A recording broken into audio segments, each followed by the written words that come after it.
time for the Daily Tip. This is like Disneyland for adults. If I wanted to have fun, I was going to go to Disneyland with my kids. With Michael Jenkins. And you can say I'm a homer. I don't care. Sark has built this program like Nick Saban built Alabama. This is a really deep roster. This is a national championship roster. And Chelsea Messenger. Let's try to beat the rest of the network at being degenerates, because maybe, just maybe, we can win in that regard. I do like the idea of a parlor. Hey, Dad, don't forget about me, the dogster. Presented by BetMGM. The sportsbook born in Vegas. Download the app today. Please gamble responsibly. If anyone can be a degenerate, it can be us. Let's get it going on a Monday morning. Great to have you with us live across the country from 6 a.m. to 9 a.m. in the East. Coming up, we will get into some Sunday Night Football with the new-look Jets visiting Mike Tomlin and the Steelers, along with the other big games that we saw in Week 7 in the National Football League. In 20 minutes, the World Series is set. We'll talk about last night's Game 6 between the Mets and Dodgers, and then look ahead to Los Angeles and New York. In 40 minutes, guess what? We're going into college football. You heard my intro. I was talking about Sark and the Longhorns. We're going to have to change that because they got crushed by Georgia over the weekend. We'll talk college football as well. During the 7 o'clock hour, we will check out all of the big performances over the weekend as we select our Monday MVP. Then we preview 2 games on the slate in Monday Night Football this evening. The Ravens and the Bucks, Chargers and Cardinals. At 8 o'clock, more reaction from Week 7 in the NFL as we look at some of the biggest storylines to emerge. What's going on with the Jets? How about the Commanders? We'll also take a look at more Monday Night Football numbers for you. And finally at 8:40, an informative chat with the Dogster as we bring you our best bets. I'm Michael Jenkins, live in the nation's capital. She is Chelsea Messenger, live in Nashville, Tennessee. Chelsea, good morning to you. Yeah, good morning. Officially 10 days until Halloween. So it is the busy time of year for me as somebody who's in the sports betting world and somebody who is also a housewife and a mom. So you should have seen me this weekend. I was trying to juggle both at once. So I looked like the worst mom ever because I was making Blake water the flowers for me while I was watching the Chiefs and the Niners on my phone. And so nice. People are walking by in the neighborhood. They're like, oh, my God, that lady's a drill sergeant. She's just looking at her phone while their 4-year-old is watering all the flowers. But you know what? At some point, my daughter has to be a part of the family. And you know what? She's free help. So she's doing some chores. Are you going to get to the point where this is the slow manipulation where if you say, Mama needs a cigarette, go get me a Pall Mall. And then she goes and does it. She doesn't know anything different. You know, getting that cigarette's a lot different than watering a garden. That's easy work. So you're starting her down that path. Yeah, it took us 2 minutes into the show to mention cigarettes. I think that's a new record for us. And Jenks, I was just thinking of you when it comes to cigarettes, because I saw a meme, which I think it was somebody just trying to get internet clout, but it was somebody who typed up a little page and they had a big bowl of cigarettes and they said, Happy Halloween, kids, feel free to take 1 cig each. Don't be greedy. Good. It's time to bring it back. Well, I saw the fall pictures yesterday. They look good, so I feel like you're right in the middle of the season.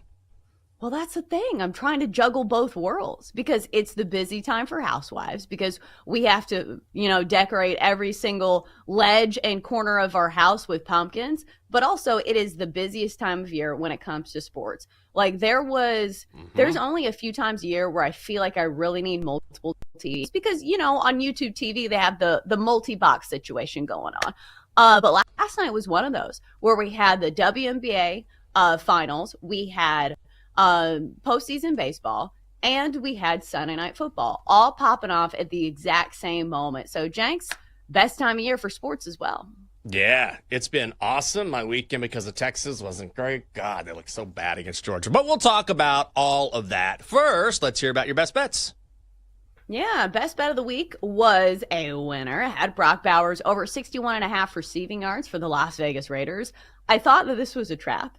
It almost seemed too square. And I feel like you've got to come to a point in your betting career where you don't care if something's square. If you like the bet, place it. Same thing with Patrick Mahomes as an underdog. We saw that over the weekend. So Brock Bowers finished with 93 receiving yards on 10 catches, 14 targets in this game. He is getting the lion's share of targets for the Raiders. Probably the only bright spot for Las Vegas right now, but he continues to be an absolute beast in the passing game. Yeah, he's been absolutely awesome, and he was one of my favorite picks coming out of Georgia. I thought this guy's going to be a star. Give him a quarterback and just imagine what he's going to be able to do. I was on Texas over the weekend. As we know, that was a loss. Donkster had number 2 Oregon at Purdue over 60. Oregon wins 35-0, but no win for the Donkster. You also have one more, Chelsea. I want to make sure you get it in. Yeah, sorry, I just finished my train of thought, and I forgot that I was supposed to do both of them. Okay. Unfortunately, had DeMario Douglas over his receiving prop, 46.5. With the Patriots, he finished with 14 yards. Don't know what happened there because I was in church, but I am kicking myself because Drake May did have a big game when it came to passing yards. I kind of waffled between both of those, but, I stuck with Pop Douglas. That was not a winner, so 1-1 for me over the weekend. Well, you got unlucky there because he started the game and then left with an illness. Like he was getting an IV, great. and trying to play, and then they just pulled him because he was too sick. So I don't know if that necessarily qualifies as a bad beat, but that's some real bad luck, So your handicap was probably on, but what are you going to do? The guy was sick. Should have sent him some airborne. That's what he gets. Traveling overseas, he got the sniffles. Oh, no. Well. Oh, well. Yeah, that's the way it goes sometimes. Double D's Degenerate Parlay goes 4 for 4. So for the week, Chelsea, you went 3-4. I went 4-5-1. The Donkster leading the way at 4-2. It is a daily tip from BetQL presented by BetMGM. Sunday Night Football last night. How about this? The Steelers whipped the Jets 37-15. The Steelers getting 2.5 points. They're plus 115 on the money line. Total set at 40, and the over hits. Russell Wilson does get the start for the Steelers and gets it done. 16 of 29, 264 yards, 2 touchdowns. Also runs for a touchdown as well, while George Pickens makes an impact.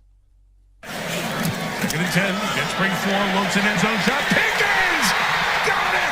Touchdown, Pittsburgh! Mike Tomlin with the call on NBC's Sunday Night Football. Pittsburgh gives New York a 15-6 lead. They score the game's final 31 points and drop back-to-back 30-point games for the first time in 4 years. So Mike Tomlin appears to make the right call. He was sort of, playing chicken maybe with the media earlier this week, but he really did go with Russ, and it worked out. I'm not even sure if he knew it would work out, though. Yeah. I don't think he was playing chicken. I think he just didn't know what to expect from Russell Wilson because this was his first game. And usually it's not crazy to see guys shake off a little rust in their first start of the year. And we saw that in the first drive or 2, or maybe 3. I think it was in the first quarter. Russell Wilson did not look good. But then he started unloading the deep ball, what they called the moon ball on the broadcast. And it really opened up things for the Steelers. And notably, George Pickens, who's been all over the place with production so far this season. But when you can get the ball down the field, it opens up the entire offense because you keep the defense a little bit more honest. So we knew back in the height of his career, Russell Wilson was one of the best at throwing the ball down the field. He has this nice little rainbow pass that has a little touch on it. And if you have a receiver that can get those 50-50 balls, like George Pickens, this is when you use him. So it was nice to see something that wasn't just conserve a play from Russell Wilson, because that's all we've been seeing really from him over the past couple of seasons. And this had to be fun for the Steelers to watch. Watching an offense put up a 37 on the board, this had to feel great against Aaron Rodgers, no less. Yeah, and I know, look, Mike Tomlin made the right call here. I love his quote after the game. Someone asked him about the challenge of starting Russell Wilson this week, and he goes, "That's why I'm well compensated." So I guess he knew he made the right call. I like that he made that call. But, man, what a crushing loss for the Jets. Because here they are. They traded for Devontae Adams, Aaron Rodgers, 24 of 39, 276 yards, a touchdown, 2 picks. One of those was not his fault. But Chelsea, they have lost 4 straight. Whew. Where do you go from here if you're the New York Jets? I understand that the Steelers are one of the best defenses in the league. And obviously this was a tough spot to get your offense going. But I feel like it's not just the losses, it's the crushing defeats of losses here. Like, if you heard some of the post-game quotes from Garrett Wilson after the game, who had a very deflating, I don't want to point to him and say he's the main reason for an interception, but it was a tip drill. It bounced off him. Yeah. And then I keep wanting to call him Beanie Baby because Chris Collinsworth kept talking about Beanie Babies. But the guy's name is Beanie. God, I forget his name. Now I only want to call him Beanie Baby. But it was a huge game for him on the secondary.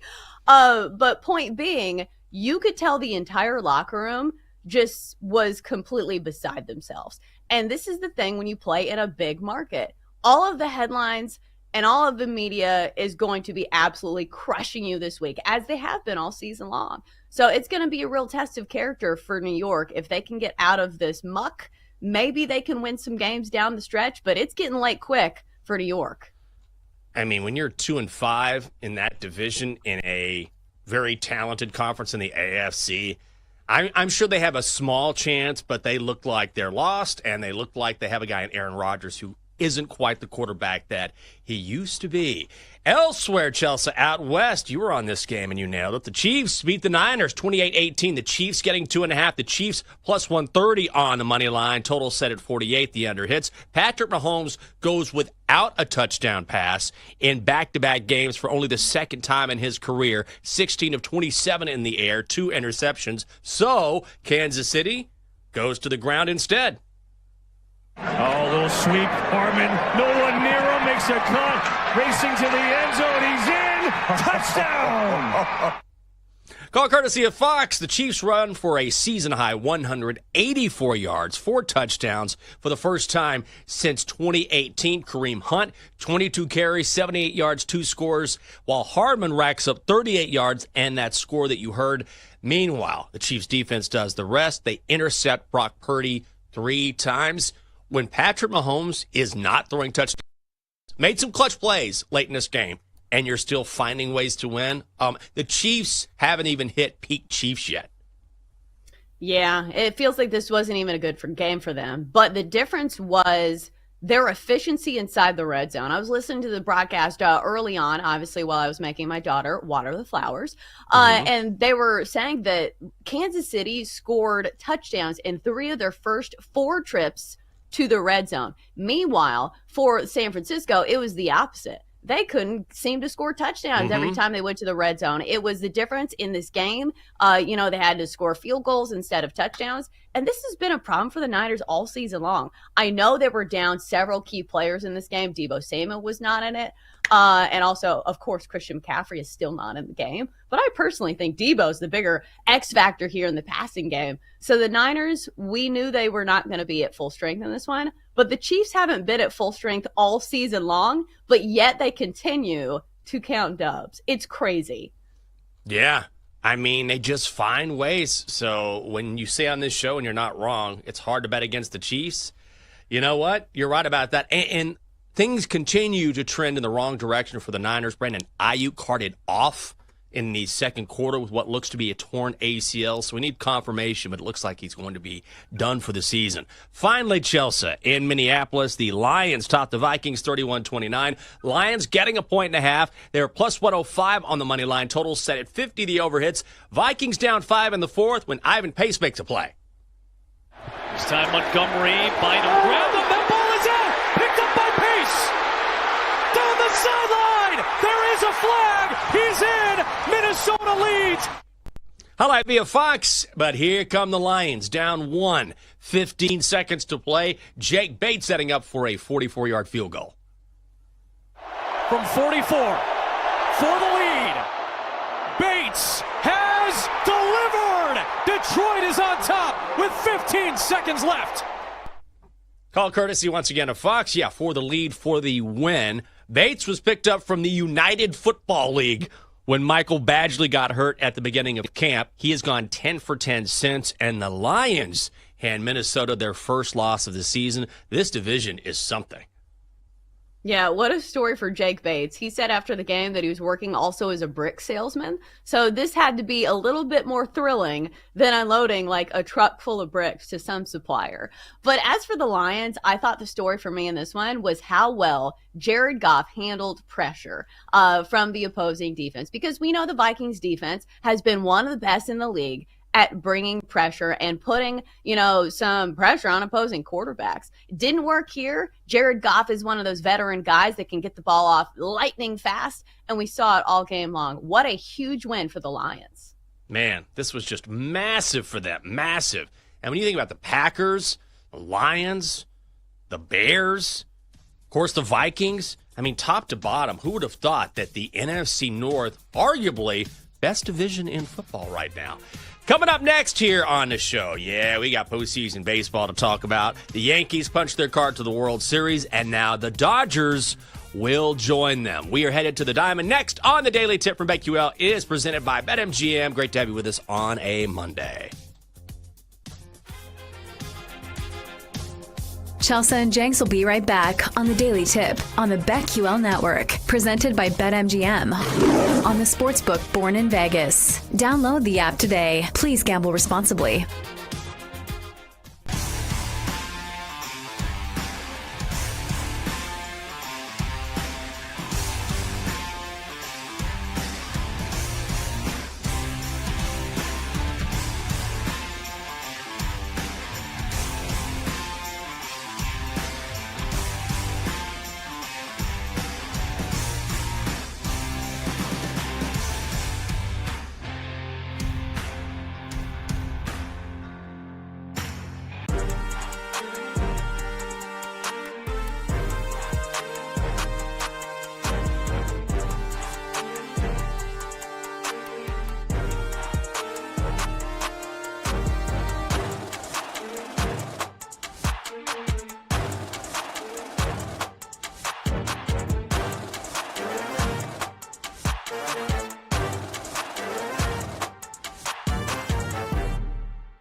Vegas. Download the app today with Michael Jenkins and Chelsea Messenger on the BetQL Network. Welcome back. It is a daily tip from BetQL presented by BetMGM. Coming up on the show, the Dodgers handled their business against the Mets and joined the Yankees for a World Series clash of the Titans. Well, we talk about food on this show. A few weeks ago, we were talking about how Red Lobster is on the fritz, going out. Now, all of your old school favorites. TGI Fridays has filed for bankruptcy. Also, in the midst of hard times right now, single tier Hooters. So all of these old school favorites, Red Lobster, Fridays, Hooters, they're all struggling to make it. It doesn't look good because people are going more towards fast casual like Chipotle. And as sad as I get, I have to admit, I can't remember the last time I was in one of these restaurants. Well, because you live in a big city and you have all these like great options of like restaurants that probably have like Michelin stars. Yeah. Out in the suburbs, I feel like people still very much go to chain restaurants. Like where I live, chain restaurants are everything. So I know there's a lot of competition because you've got Applebee's, you've got Logan's, you've got, let me see, I guess Shoney's is still in existence, even though it's barely hanging on by a thread. So I feel like it's definitely a thing out here. But this surprises me because every time I would go to like Red Lobster, it felt to me like there was always people there. But haven't we dove into this story a little further? And it's something about like the front office just ran it really terribly. It was something about like their endless shrimp promo that really did them in. So maybe it's not the fact that people aren't going there. It's just they cannot handle, you know, the organization or like the restaurant business part of it. That's part of it for sure. For Red Lobster, no question. Like, they lost so much money on that, and they're already struggling to keep their head above water. It's just changing taste as well, and people don't want to spend as much as they used to. That's part of it. But you make a good point about living in the city versus living in the suburbs, because that's one thing I had not thought about. I was talking to the woman that cuts my hair, and she has just moved from D.C. to not the country, but the suburbs in Virginia. And she was saying, I said, well, what do you miss? What do you like? And she said, well, I like the quiet. I like our place. She goes, but do you know what I miss, which I didn't think about?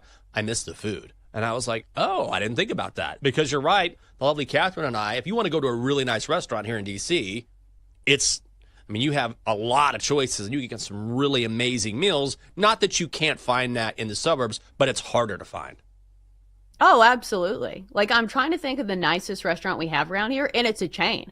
It's the Chop House, which I think is really good, but it's still a chain restaurant. It's not some like one-of-a-kind masterpiece that you'll only find in Hendersonville, Tennessee. So that's just basically what we have to choose from, and that's where people go. I feel like people also kind of like the familiar. Like, the older you get, they're like, I just want something I know what I'm already going to order off of the menu. Like, I feel like my parents are like that. Like, they just want to go somewhere where they already know what they want. My mom wants to go to Cracker Barrel every single time. So I don't know if it's an age thing or just being out in the country, but it is a little different. I don't mind me some Cracker Barrel. I'll tell you that. Also, there is something nice about, y'all just give me the Rudy Tooty fresh and fruity. I'll just have that. That's fine. That's my order. I love it. You can go into a Denny's or an IHOP, or it could be a Fridays, whatever it is, and you know you're just going to get something that you like, especially if you're a creature of habit.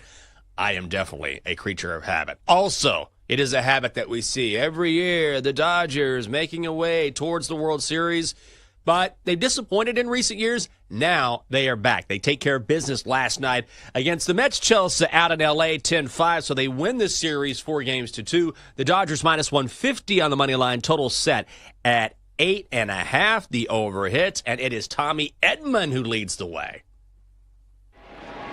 Edman drives this ball deep left center field. Back goes Nimmo. Clean up Tommy Edman. A two-run blast. Little man with a big impact in his first October in L.A.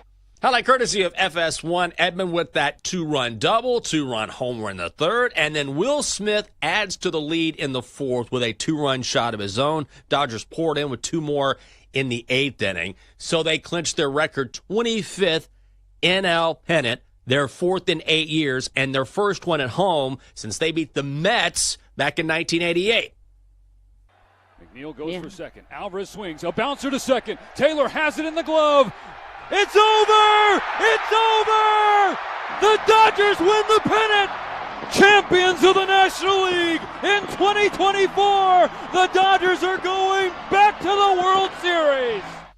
570 LA Sports with the call. This will now be the 22nd World Series appearance in franchise history. The LA Dodgers, and then going back to the Brooklyn Dodgers. So the run is over for the Mets. That's a bummer. It was so much fun to see the Mets step up mid-season. But ultimately, you talk about a mega battle, a Major League Baseball promotional dream. You get LA taking on New York, Dodgers, Yankees in the World Series.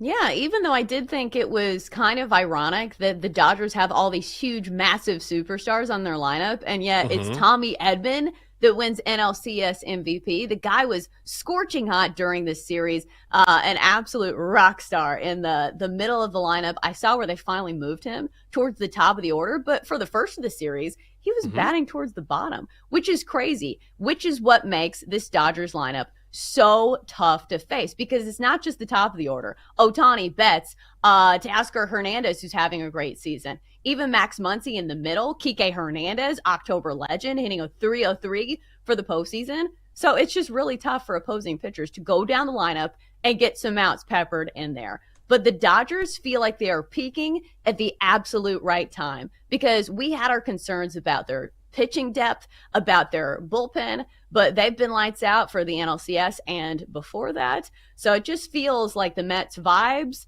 had no chance against this juggernaut of a team. And we haven't even talked about like Ohtani yet, and the fact that Freddie Freeman didn't even play in this game. So it just feels like, once again, the Dodgers look absolutely stacked.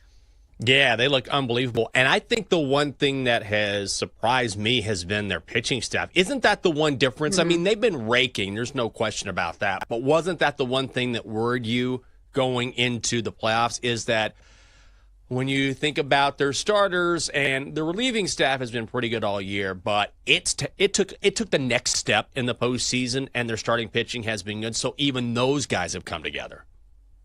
Well, it also helps when you can score a ton of runs. Like, if you look at their last 3 games, the Dodgers have scored at least 6 runs. In the last 4 games, they've scored at least 6 runs in 4 straight games. So your pitching staff doesn't even have to be spotless. It just has to be decent, because we knew this going in, that the NL side of things, it was more about the bats than the arms. So we'll see, because it's going to be a clash of styles in the World Series. I know the Yankees have a ton of home run hitters, but they've been kind of winning in a lot of low scoring, the exception of like the final couple games, to where it felt like each team was seeing the same bullpen arms night in and night out. I feel like that kind of contributed to things as well. But we're on track for a great World Series for the execs, and also for everybody who calls themselves a baseball fan. I know it's very easy to say, well, I would have wanted the Guardians or a mid-market team. Well, these are still 2 great teams and a great matchup on deck. So I feel like everybody should be, well, I'm not going to say everybody. If you're a fan of the Guardians, you're probably not super happy with this matchup, but you get what I'm saying. Yes, I also feel like people who hate the Dodgers also probably hate the Yankees. So there's going to be a lot of people who, from a baseball perspective, will say, yes, this is a great matchup, but aren't thrilled. However, you get 2 absolute powerhouses here. Game 1 for the World Series set for Friday at 8 o'clock in L.A. The Dodgers are minus 135 on the money line. The Yankees are plus 110. Your total set at 8.5. Juice to the under at minus 120. This will be the 12th time that these 2 teams have met in the World Series, but the first time in 43 years. Yankees have won 8 times. Dodgers have won 3 times in 1955, 1963, and 1981. And you mentioned Shohei Ohtani. He says, quote, "This is the place I've dreamt of playing all my life. To finally come to this stage and hopefully win it is my next goal." Very Shohei. I've dreamt of being here. My next goal is to win and to continue winning like I always win. I love Shohei, but I think what I love more than anything, you have to admit that franchises aside, the star power in this World Series is going to be through the roof. Oh, yeah. I'm trying to think of how many like future Hall of Famers are going to be in this, and I can't even count. Like if Freddie Freeman plays, the top of the order for the Dodgers is Mookie Betts, it's Ohtani, it's Freddie Freeman. Like all three of those guys are probably going to be in the Hall of Fame. Then you look across the board at the Dodgers, and you have Aaron Judge going to the Hall of Fame. You have Juan Soto, who is still very young and still probably going to the Hall of Fame. And then Giancarlo Stanton, who can hit the ball an absolute mile. So yeah, all kinds of star power in this World Series. I cannot wait. It's going to be awesome. Do you have an early lean on who you like in this series based on what you've seen thus far? Look, the game's not until Friday, so this is not an official pick. I'm not holding you to this, but do you have, you know how it is when you look at a game, you think something, or, I think this may happen. You look at a series, but then you do some sort of investigation or research, and it's not what you thought, but just early gut feeling here. Early lean would be the Dodgers. It feels like their lineup and their offense is a more repeatable style of offense. And like I said, it's not just the top of the order that gets things done. You can count on guys throughout the lineup. Guys like Kike Hernandez, Tommy Edman, like I said, was batting like towards the bottom at the first of this series. So it feels to me like the Dodgers offense is just a juggernaut. Like when you're scoring this many runs in the postseason against the best of best arms, you are doing something right. And I'm not going to say that the Yankees cakewalk to the World Series because the Guardians put an absolute fight up. But still, this is going to be very different from their previous two matchups against the Guardians and the Royals. Two teams that their biggest problem is that they couldn't score runs. The Dodgers are a completely different story. Yeah, they really are. And finally, if you're the Dodgers, this would be, I don't want to say redemption is not the right word, but when you think about all the talent they have accumulated over the years, I think a lot of people would say they should have more than one world championship, which they got in that shortened season in 2020. They should have at least a couple, so this is their chance to get that. Conversely, Yankees fans would certainly make that case when you think about the roster that they have. And then, Chelsea, what's really interesting is when you look at World Series MVP, because it's just superstar, superstar, superstar, superstar. I don't know how you pick a guy here, but when there is this much talent, I think you go mainly for value if you can, because any one of these guys could step up. Not surprisingly, Shohei is your favorite at plus 220. Aaron Judge is 5-1. Juan Soto is plus 550. Mookie Betts is plus 750. Giancarlo Stanton plus 950. I will say, if you like the Dodgers, Mookie Betts, who is slumping there for a little bit and then just broke out of that in a big way. I know Shohei's going to be the guy, but Mookie is someone at plus 750 that I think is worth a look. I feel like World Series MVP is a market I don't like touching because we see guys come out of absolute nowhere to win this. Like, just look at the NLCS. We saw Tommy Edman, of all people, win NLCS MVP. Here's a list of MVP winners from the World Series over the past few seasons. Corey Seager. Okay, he's a big name. Jeremy Pena, who I believe was a rookie when he won it, or at least close to it. Jorge Soler, who was a big trade deadline acquisition from the Braves. Corey Seager, Steven Strasburg, Steve Pearce, George Springer, Ben Zobrist. So of those guys, about half of them are big names, but the other half, guys like Steve Pearce, Jeremy Pena, coming out of nowhere. So I feel like this is kind of a volatile market. I think if you're going to play it, at least go for some big plus money. Is Bob Costas going to call any of these games? I don't think so, right?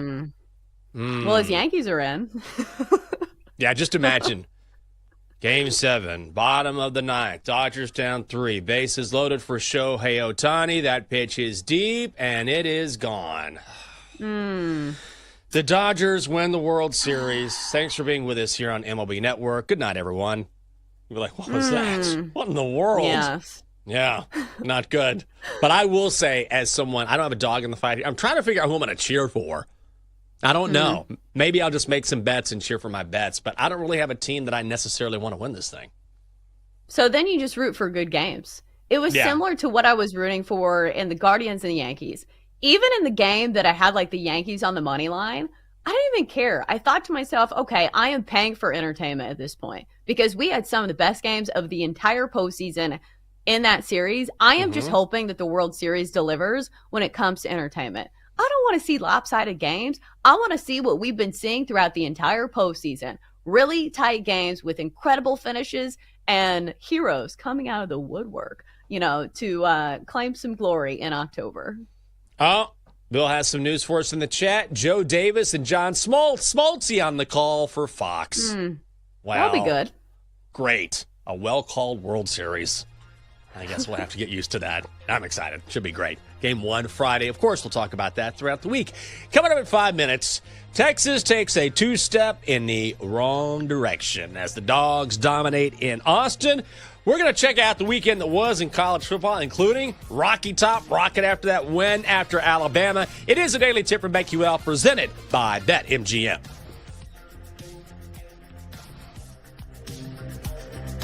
Hey, this is Brad Evans. Join me on BetMGM tonight alongside Ryan Orvat, weekdays 7-11 Eastern, only on the BetQL Network. And say hello to my little friend.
Welcome back to the Daily Tip, presented by BetMGM. The sportsbook born in Vegas. Download the app today with Michael Jenkins and Chelsea Messenger on the BetQL Network. Welcome back to the show. It is Daily Tip from BetQL, presented by BetMGM. Coming up, Tennessee turns the tide in Knoxville. We'll catch you up on all the action in college football's Week 8. If you're a kicker and you would like a job, you're a young man, young strapping boy who can kick a field goal, you might want to email Arizona State head coach Kenny Dillingham. So after a 24-14 loss to Cincinnati, he said this: "Our kicking game is atrocious. If you can kick and you're at Arizona State, email me. We're going to have kicking tryouts on Monday, so bring it on. Kicking tryouts on Monday. Let's go." So a member of the media asked him if he was serious, and he replied, "Dead serious. We're putting it out on social media. We're going to have a kicking tryout on Monday. We've got to find someone who can make a field goal." Oh, Bill has the sound. Let's hear this. Our kicking game's atrocious. So if you can kick and you're at Arizona State, email me, right? We're going to have kicking tryouts on Monday. So bring it on, kicking tryouts Monday. Let's go. Yeah, I'm dead serious. We're going to put it out on our social. We're going to have kicking tryout on Monday. We got to find somebody who can make a field goal. The way he said it, much better than me. Yikes. There's a guy that's desperate for a field goal kicker. Also, I love this about college football. This doesn't happen anywhere else but college football. And you know what? He's right. They need somebody. Imagine hearing this soundbite or like seeing this going viral on Twitter, looking at your phone and being the kicker and be like, uh-oh.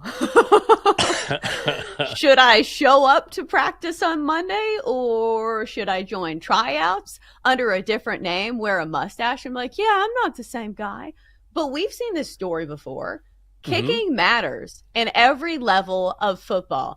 And it's wild to me that they don't like allocate more money towards kickers. Because haven't we seen like open tryouts for kickers at even some of the bigger name programs? I think this was a thing for Clemson. This has definitely been a thing for Alabama because Nick Saban would never give them scholarships, it felt like. So it's a huge part of the game, especially when you're in close games. And some of these coaches learn the hard way that kickers are people too, and they certainly mean something in the game of football. Yeah, he had to apologize to his current kicker, who is 7 of 12 on the season. 204 from 40 to 49 yards. So not terrible, but not great. Called out his kicker by name, but at the same time, it's like we know who the kicker is. So we'll see how that goes down at Arizona State. We'll keep you updated. All right, we got to get to it. I got to take some L's here. Number 5, Georgia rips number 1 Texas on Saturday, 30-15. Georgia was getting 4. They were plus 160 on the money line. Total set at 57, the under hits. Dogs making the first trip to Austin since 1958. They make the most of it. They never trail on this game, and Travis Etienne gets loose for 19 carries, 87 yards, and a hat trick on the ground. Play clock at 3. And touchdown, Etienne barrels forward. Oh, Chris Fowler. Great job making the call on ABC. The Georgia defense was stifling. They hold the Longhorns to 38 total yards at the half, handing Texas the first loss of the season and worst loss for a number 1 team at home since Notre Dame beat Pittsburgh 31-16 back in 1982. Texas was just not ready for the war that the Dogs brought to Austin. That defense was unbelievable. I thought that was the biggest takeaway for me, was the defensive line for Georgia, because it felt like the offensive line was one of the strengths of Texas going into this game. But then you had the defensive line of Georgia just, barreling through everybody at the line of scrimmage, and it really made a difference. I know people are going to point to the quarterback play and say, well, this was the difference. It felt like neither quarterback really played a perfect game. We had all kinds of interceptions. But, Jenks, let me ask you about this. Maybe I am poking at wounds here, but I seriously want to know, because I was wondering this myself when I was watching the game. Do you think it was the right call taking Quinn Ewers out of the game? I do, but I'm glad that Quinn went back in. I think Texas has a real problem with Quinn in that in big games, he's normally very good, but he has a real sense of panic that sort of overtakes him. Look, you have to be clear. Sark had a bad game plan going into this game. He got outcoached by Kirby Smart. And I have not seen the Texas offensive line dominated like that in 2 years. So full credit to Georgia. They earned this win. They deserve to win. And their cornerbacks were all over the Texas receivers. But there were times when Quinn Ewers had a chance to step up in the pocket. He would miss a wide open guy.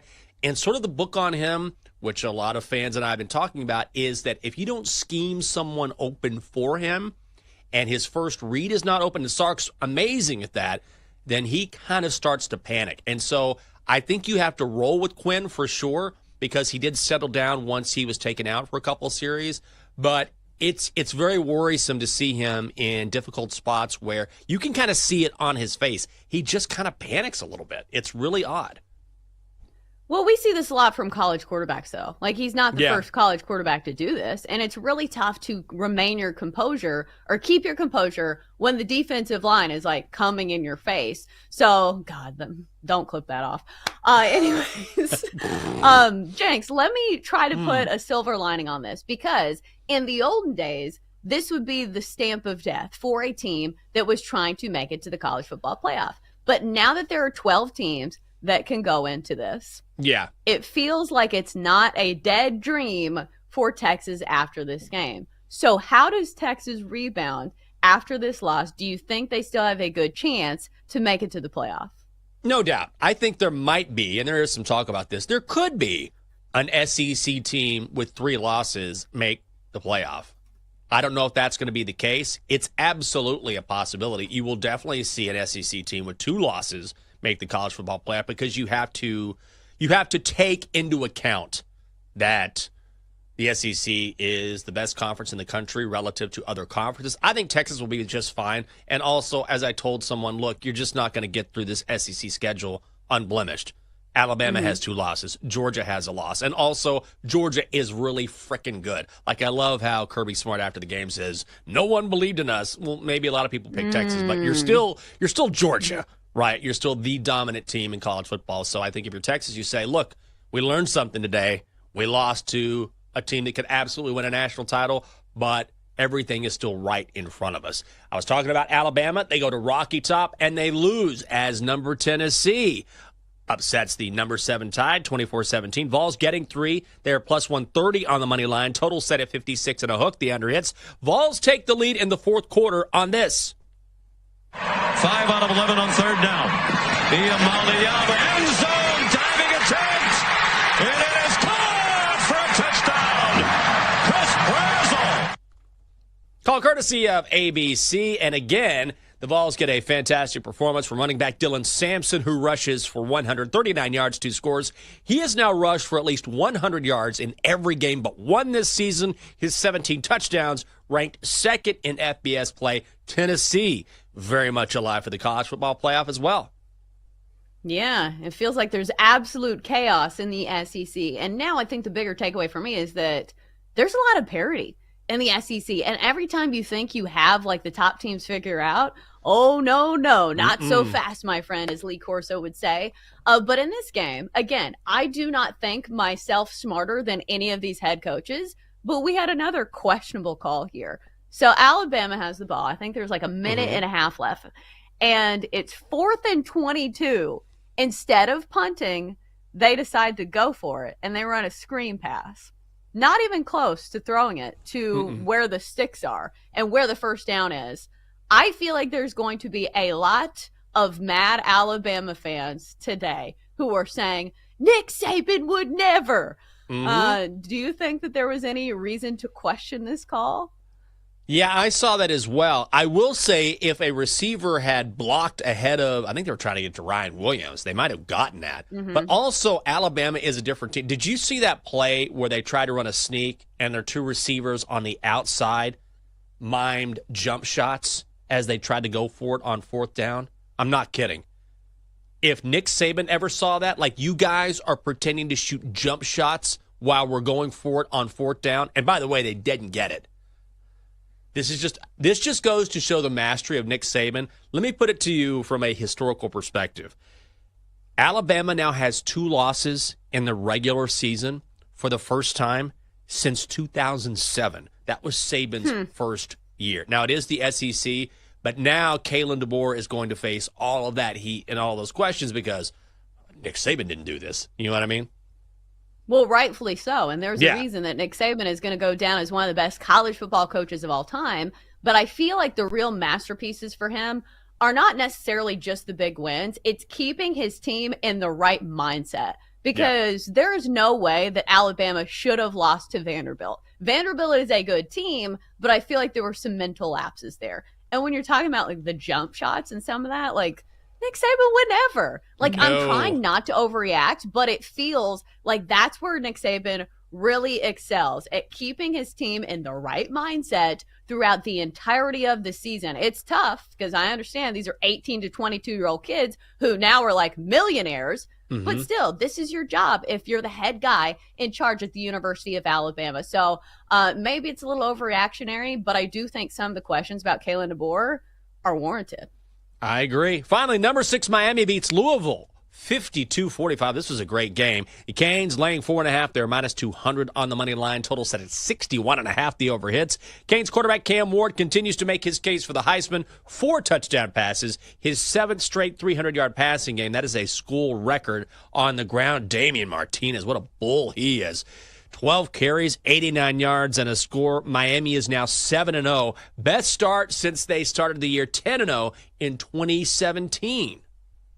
Yeah, and now Miami has a perfect record to the over. So for me, a better, that's the stat that I want to know going forward because the over was an easy call in this one. I'm not going to say any of my college picks were easy calls, but at least this one hit.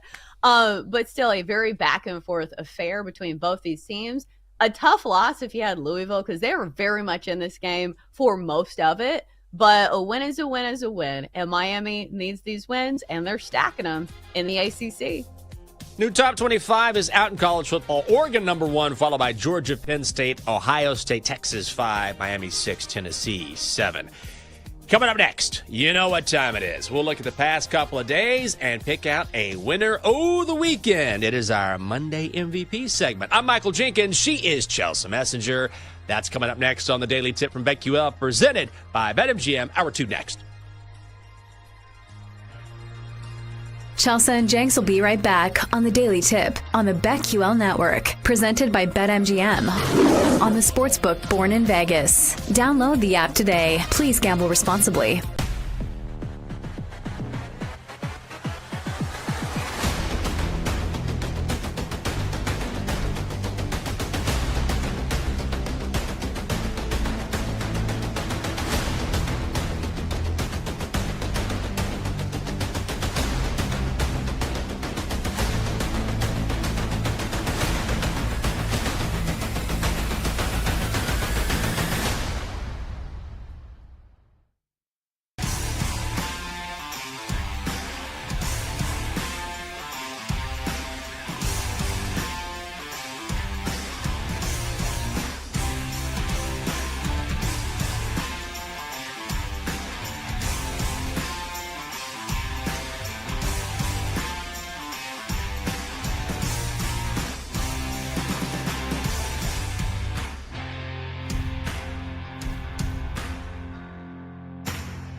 If I wanted to have fun, I was going to go to Disneyland with my kids. With Michael Jenkins. And you can say I'm a homer. I don't care. Sark has built this program like Nick Saban built Alabama. This is a really deep roster. This is a national championship roster. And Chelsea Messenger. Let's try to beat the rest of the network at being degenerates, because maybe, just maybe, we can win in that regard. I do like the idea of a parlor. And Dad, don't forget about me, the Dunkster. Presented by BetMGM. The sportsbook born in Vegas. Download the app today. Please gamble responsibly. If anyone can be a degenerate, it can be us.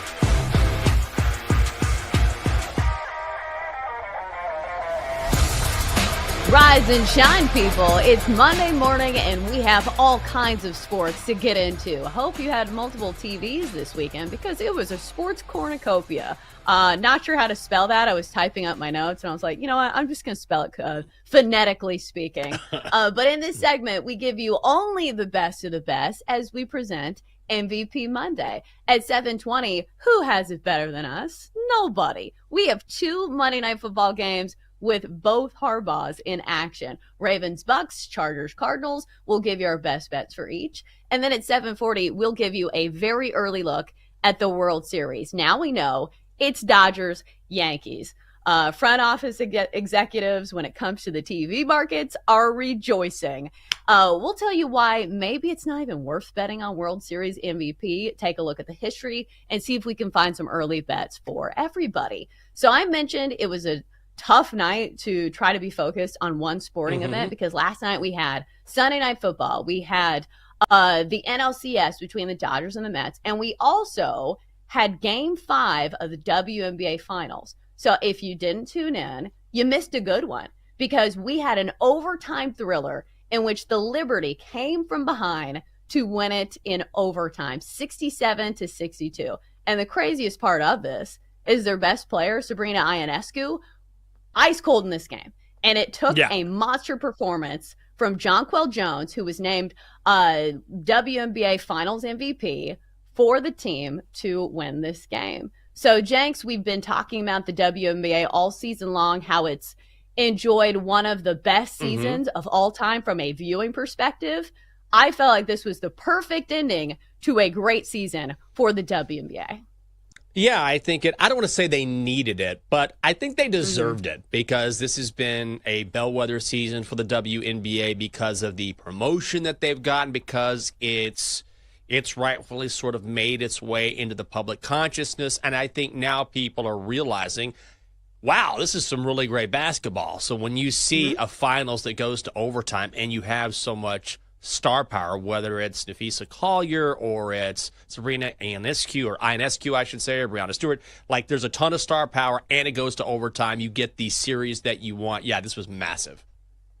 Yeah, like you said, I don't think it necessarily had to have this, but it was a nice way to end the season, because I think half the battle for the WNBA is just getting the viewers. And I feel like we certainly had that last night, where people were all talking about this game, and it was easy to. It was a great game. So it is enjoyed popularity that it has not seen in quite some time. So hopefully there will be some carryover to next season. But what a great season in the WNBA. We hope it continues. All right, so let's get to the best of the best for the weekend and start by naming an MVP of this Monday. Here are your nominees for Monday MVP.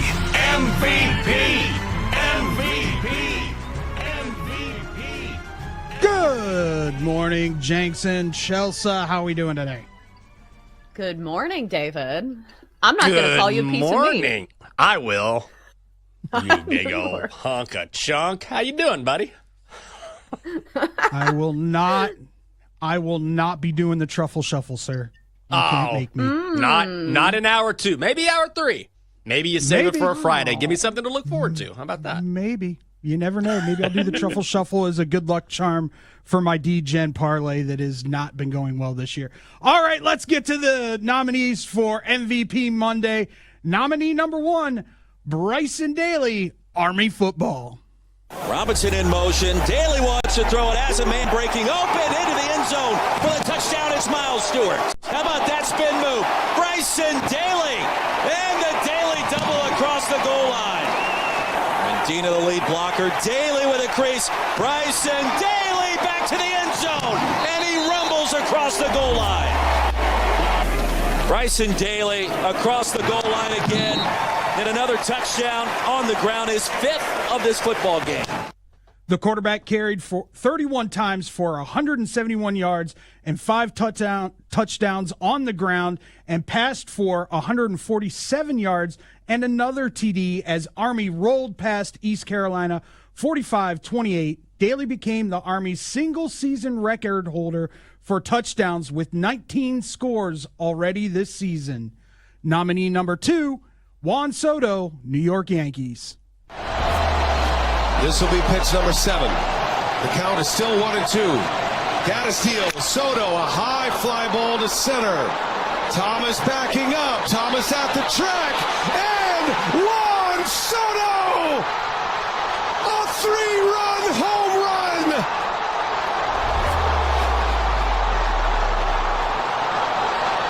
Soto magic in Game 5! An incredible moment as Juan Soto goes deep to give the Yankees a 5-2 lead in the 10th inning.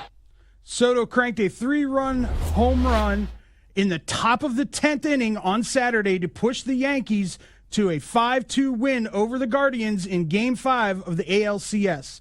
The win puts the Yankees into the World Series for the first time since 2009. Soto also had a home run in the Yankees' 8-6 win on Friday. Nominee number 3, Tommy Edman. Edman drives this ball deep left center field. Back goes Nimmo. Clean up, Tommy Edman, a 2-run blast. Little man with a big impact in his first October in L.A. Edman went 2 for 5 with 2 runs and 4 driven in as the Dodgers beat the Mets 10-5 on Sunday to advance to the World Series. He tied a franchise record with 11 RBIs in the NLCS as the Dodgers advanced to their NL record 22nd World Series. Nominee number 4, Russell Wilson, Pittsburgh Steelers. Second and 10, Jets bring 4, Wilson end zone shot, Pickens! Got it! Touchdown Pittsburgh! It's first and goal. Wilson is keeping and sneaking, getting pushed to the goal line. Touchdown! Third and goal. Wilson fires end zone, touchdown! Van Jefferson! Wilson made his season debut with Pittsburgh on Sunday night and led them to a 37-15 win over the Jets. Wilson threw for 2 touchdowns and ran for another as the Steelers topped 30 points for consecutive weeks for the first time in nearly 4 years. So, Jenks, who is your Monday MVP? Oh, man, I don't want to do it, but I'm going to give it to Juan Soto. And I don't even like the Yankees. But in that moment to come through like he did, there's a reason why they brought him in. For moments like this, he delivered. The Pinstripes have been awesome in the postseason. I was tempted to go Army because Army and Navy are both undefeated for the first time since like the 1400s or something crazy. Like it's been forever since both of these teams were this good. But Juan Soto in a clutch situation on the road to send New York to the World Series. This team is built to win it. They certainly have a chance against the Dodgers. And, man, it could have been any one of those guys. And Aaron Judge was awesome in this series. He finally came alive power-wise. But Juan Soto, 3-run shot. You just can't deny he was the MVP of the weekend. I think if it was MVP moment, it was definitely Juan Soto. Because as far as a single at-bat defining the weekend for him, you don't get much bigger than this. You know, taking your team to the World Series with a home run in the 10th inning. This was huge for Juan Soto, but it's MVP of the entire weekend. So I'm going to give it to Tommy Edman. What a guy he has been for the LA Dodgers in a lineup chock full of guys that are going to be in the Hall of Fame. You have Shohei Ohtani, the best baseball player on the face of planet Earth, probably in this millennia. You've got Mookie Betts, Freddie Freeman, I know didn't play in this game, but still he's a big name as well. And it's Tommy Edman who's NLCS MVP. And look at the numbers for the NLCS, an OPS over 1,000. hitting 407, 11 hits, 11 RBI. Somebody who people didn't even blink when the Dodgers traded for him as, a piece to go into the postseason with. Oh, Tommy Edman, that's it? That's all the Dodgers are doing? But this guy was playing hero ball for the Dodgers over the weekend, so I'm going to give it to Tommy Edman. Both unbelievably great choices, both absolutely deserving. But I'm going off book here. No. Jenks and Chelsea, and I think this may be a first in Daily Tip history. We're giving it to an inanimate object. We're giving it to the University of Illinois helmets over this weekend. Probably the greatest helmet to ever be donned in college football history, taking 2 hours to make each helmet. Look at that beauty. Look at that just pure essence of football, bringing back the leatherhead helmet, but they weren't leatherheads.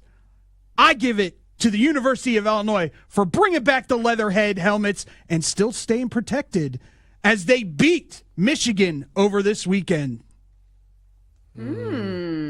I feel like you got to wear a real leather helmet for me to give you the MVP. I want to see a real leather helmet, no face mask. Now, if you want to craft the leather, sew it, it takes 2 or 3 hours, okay. But if you're going leather helmet, I don't want to see leather painted on a helmet or something that looks like leather. I want to see real leather. I want to see dudes walking out, trickle of blood. They're okay, but that's just part of the game. They're going old school. So, interesting choice, W. I'm a big helmet guy, so I don't mind it, though. Yeah, it looks kind of odd when it has the face mask on it, right? Like, it's jarring because you're so used to the leather head having just like that, what is it, just a chin strap on the bottom that's white? So it feels like half accurate. So I understand and I recognize the creativity here. I'm not a huge helmet person, but could you tell from far away? Like, I didn't watch the game. Like, David, what did it look like from far away? Because to me, when you first flashed on the screen, I was like, is this the Bengals helmets? I was like, this to me, they went old school with their uniforms, of course. I mean, they went retro with the uniforms. And then I don't know if this was even publicized during the week that they were going to do this. I turned the game on and I was like, what is this fantastic thing that is adorned on top of these football players' heads? This to me goes down as I'll do it. I'll call it the greatest helmet ever done in college football. You don't think it's kind of gimmicky? No, absolutely. Who else has done it? Well, yeah, but how is it Illinois? Like, this could be any team, right? Did it even have, like, any type of a logo on it? No. Leather never had logos on it. And that was the simplicity and the greatness that it is. It was a great, great look for a team that went retro with everything. And I've never seen anybody go with this. So it was very unique. I enjoyed it greatly. That's why I'm giving it my MVP. I just don't know if nobody's ever done this is a good argument. Like, if a team decided to put, I don't know, spray paint Kathy Bates' face on the side of a helmet. You're like, no one's ever done it. I'm like, legend. Did she win an Oscar? Fantastic. Yeah, the misery scene. Let's do the misery scene on a football helmet.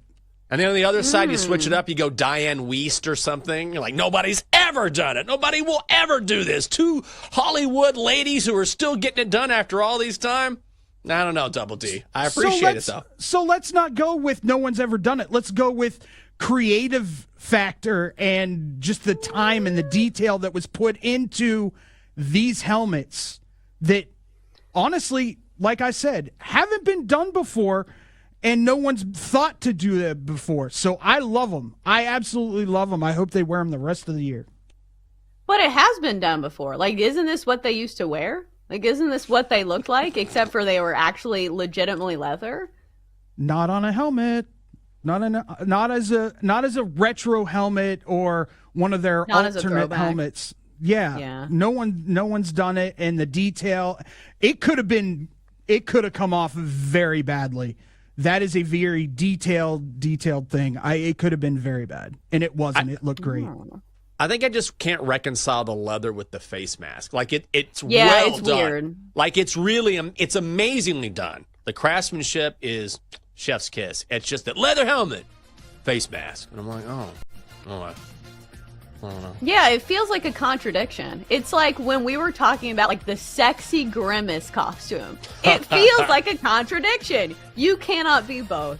All right, coming up next, how about both Harbaughs in action? We'll give you our bets for Monday Night Football, the doubleheader on tonight. That's next on the Daily Tip presented by BetMGM. Chelsea and Jenks will be right back on the Daily Tip on the BetQL Network, presented by BetMGM on the Sportsbook Born in Vegas. Download the app today. Please gamble responsibly.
Welcome back to the Daily Tip, presented by BetMGM, the sportsbook born in Vegas. Download the app today with Michael Jenkins and Chelsea Messenger on the BetQL Network.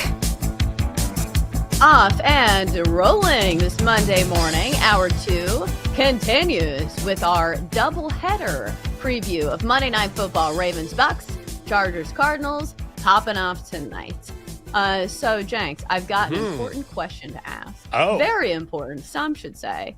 Conservative or liberal when it comes to uniform choices? We were just talking about this. It sounds like David is very much into the throwbacks and, going back to some of the traditional vibes for uniforms.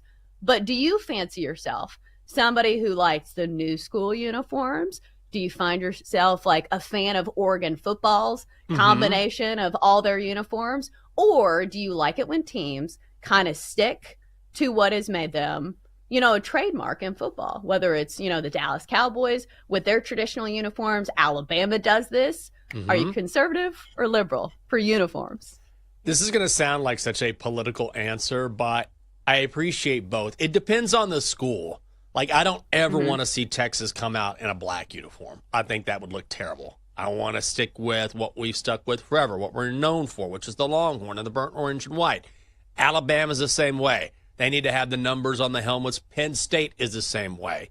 Just nondescript, the deep navy blue and the white pants, clean helmet. So if you're a traditional blue blood, I want to see just the traditional uniforms. But if you're a school that maybe doesn't have that history necessarily, then I think it's fun to see what Oregon does. Oregon is sort of known for that. Or like Air Force, even though Air Force, Army, Navy, the service academies have great traditional uniforms, I think when you talk about cool helmets, I mean, when they'll spray different logos, or sometimes they'll do different platoons or whatever it is that you're in, depending on the service academy, and they'll put those like on the back of the helmets too, or where you're from. Like, it's really cool. So I think depending upon the school, sort of depends where I lie here.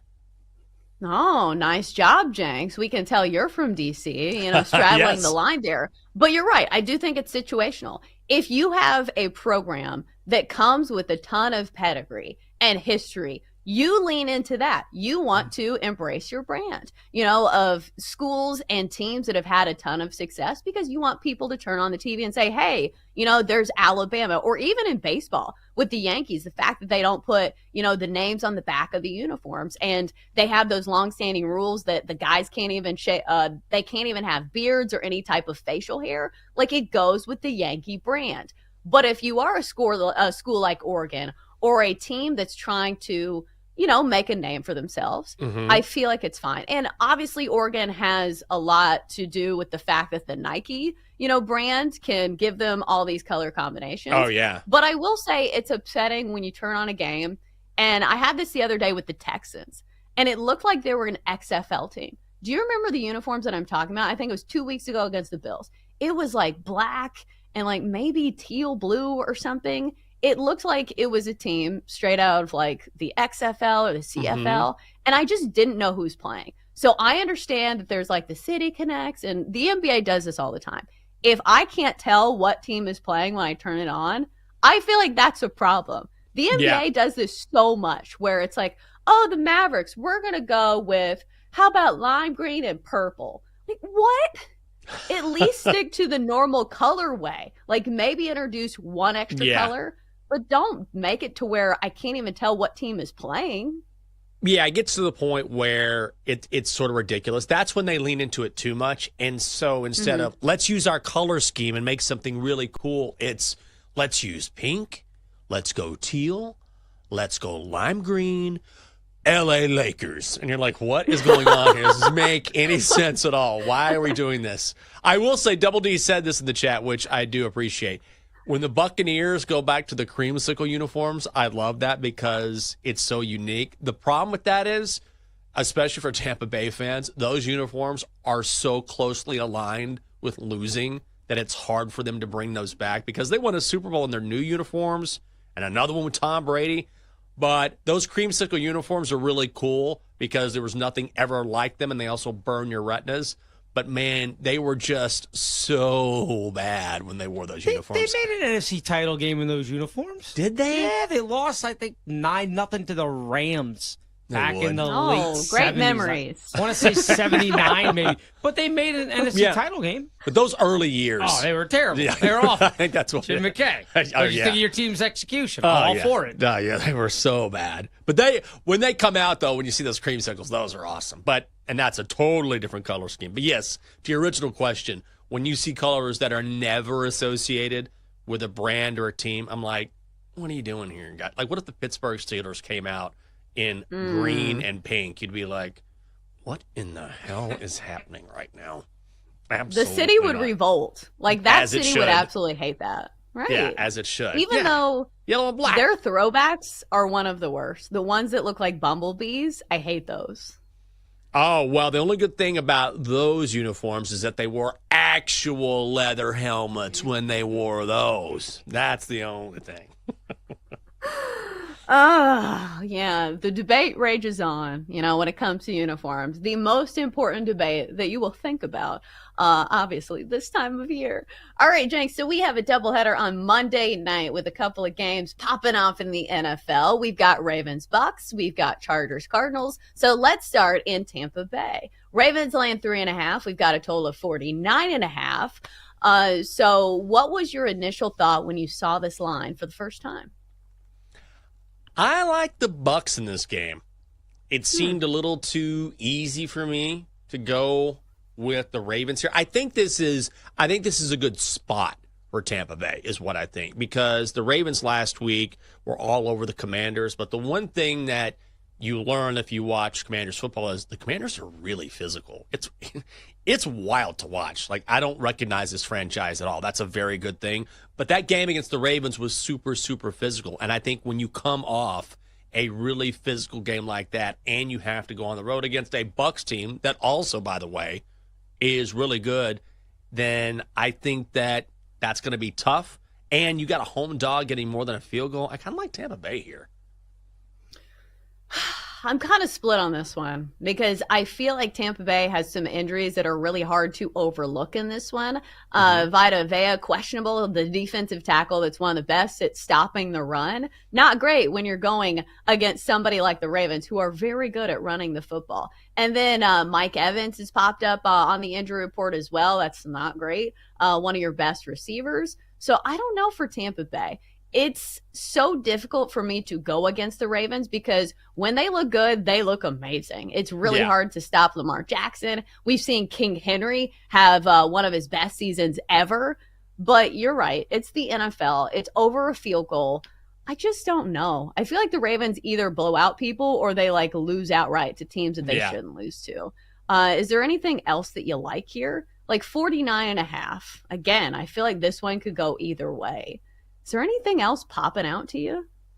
I like the over. I like the over in this game. I think it's going to be my one play tonight. There is one hockey game. We've got Lightning, Maple Leafs. Maybe I'll look at that. I haven't had time, but I think I would go to the over here. Initially, we saw some money coming on the under, but I think the over is the right side.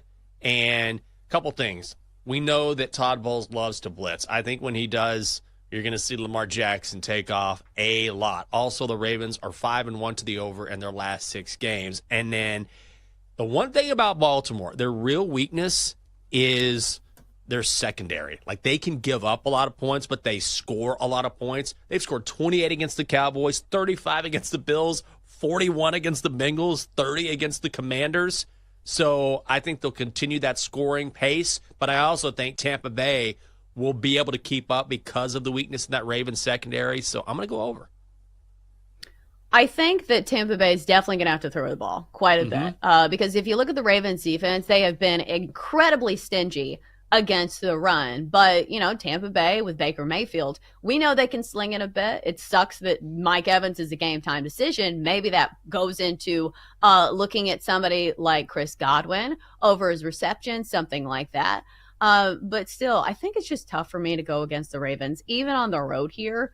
I don't think there's a play that I especially love in this game, even from a prop standpoint. Like you mentioned going against the blitz, I feel like that's not even a great call against somebody like Lamar Jackson. Yeah. I feel like somebody that can make you pay for added pressure on the quarterback is Lamar Jackson, because he's one of the best running quarterbacks in the game. So I don't know how that translates for the Bucs here. But is there anything else from this game before we move on to the next one? Because I actually have a stronger feeling about the second game of this doubleheader. Do you have anything else to add? I don't. Let's move on to your stronger feeling. I'm curious to hear what you have to say. Yeah, strong feeling. What do you got? Yeah, let's go with the Chargers over the Cardinals. This feels like a good spot for LA. If you look at the matchup, I'm somebody who's always betting on props. And the thing that jumps off the page is that the Cardinals have been terrible at defending the run. And you know what the Chargers love to do? They love to run the football. It's Harbaugh ball, baby. And normally I would see the Chargers in a tight spread and think, is this a Chargers team that I can trust in the second half? But it feels like a different squad now that Jim Harbaugh has gotten to, I was going to say San Diego, but LA. Cardinals feel like a team that's very banged up going into this one. Of course, they won't have their top receiver here in Marvin Harrison Jr. I think that's a big blow. And so you look at the defense as well. The Chargers have been one of the best defenses in the NFL. I know they have not played a ton of really good offenses here, but this is a short spread. I think I'm just going to take the Chargers on the money line. That's exactly what I'm going to do. It's my favorite pick of these two games. So we're on the same page here. And the Cardinals look like a mash unit right now. You mentioned Marvin Harrison Jr., but Evan Brown, Kazir White, Bilal Nichols, Sean Murphy-Bunting, Star Thomas, all those guys are banged up. So we'll find out if they play or not. But, man, it's just one guy after the other. And then you look at that Chargers defense. This is one of the best defenses in the National Football League. Jim Harbaugh immediately putting his stamp on the Chargers, and you knew he's always been a defensive-minded head coach. LA is playing that way. Kyler Murray is 1-5 in his last 6 games in prime time, and that Cardinals defense is ranked 29th in the league, better only than the Cowboys, the Jags, and the Panthers. So I understand the Chargers offense doesn't do a whole lot, but they should be able to have enough success against the Cardinals defense to pull this out. So I'm with you. I'm on the Chargers money line.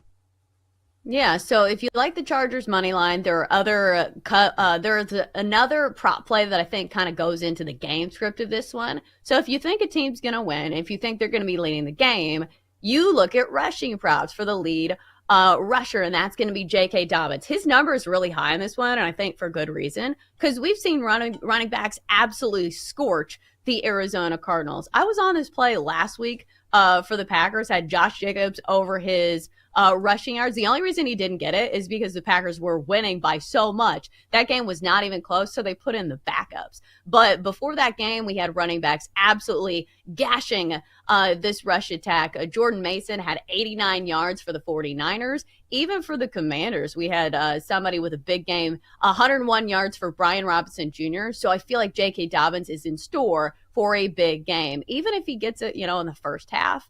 79.5, again, a really high number. But I feel like, the Chargers are going to be winning. J.K. Dobbins is going to be feasting. Oh, I think that's a good play. I like the under in this game.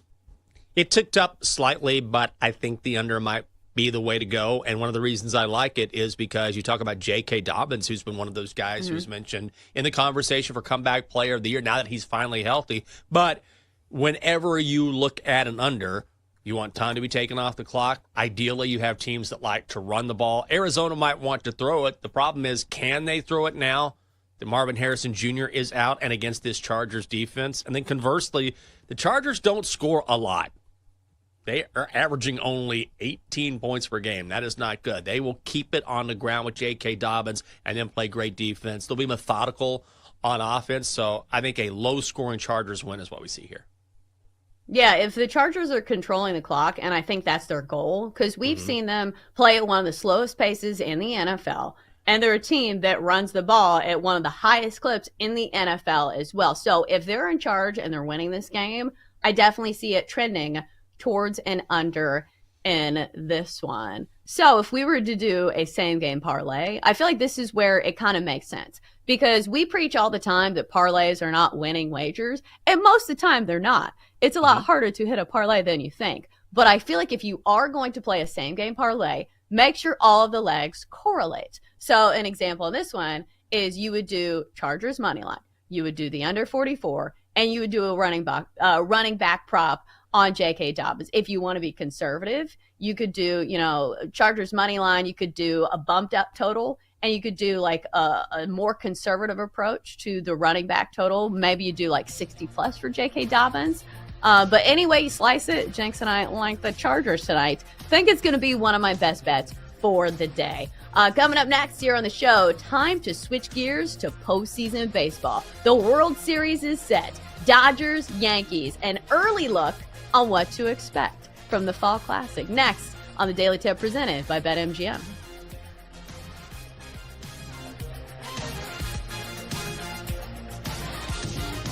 Hey, this is Brad Evans. Join me on BetMGM tonight alongside Ryan Horvath, weekdays 7-11 Eastern only on the BetQL Network. Bring the noise!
Let's get back to the Daily Tip with Chelsea Messenger and Michael Jenkins on the BetQL Network, presented by BetMGM.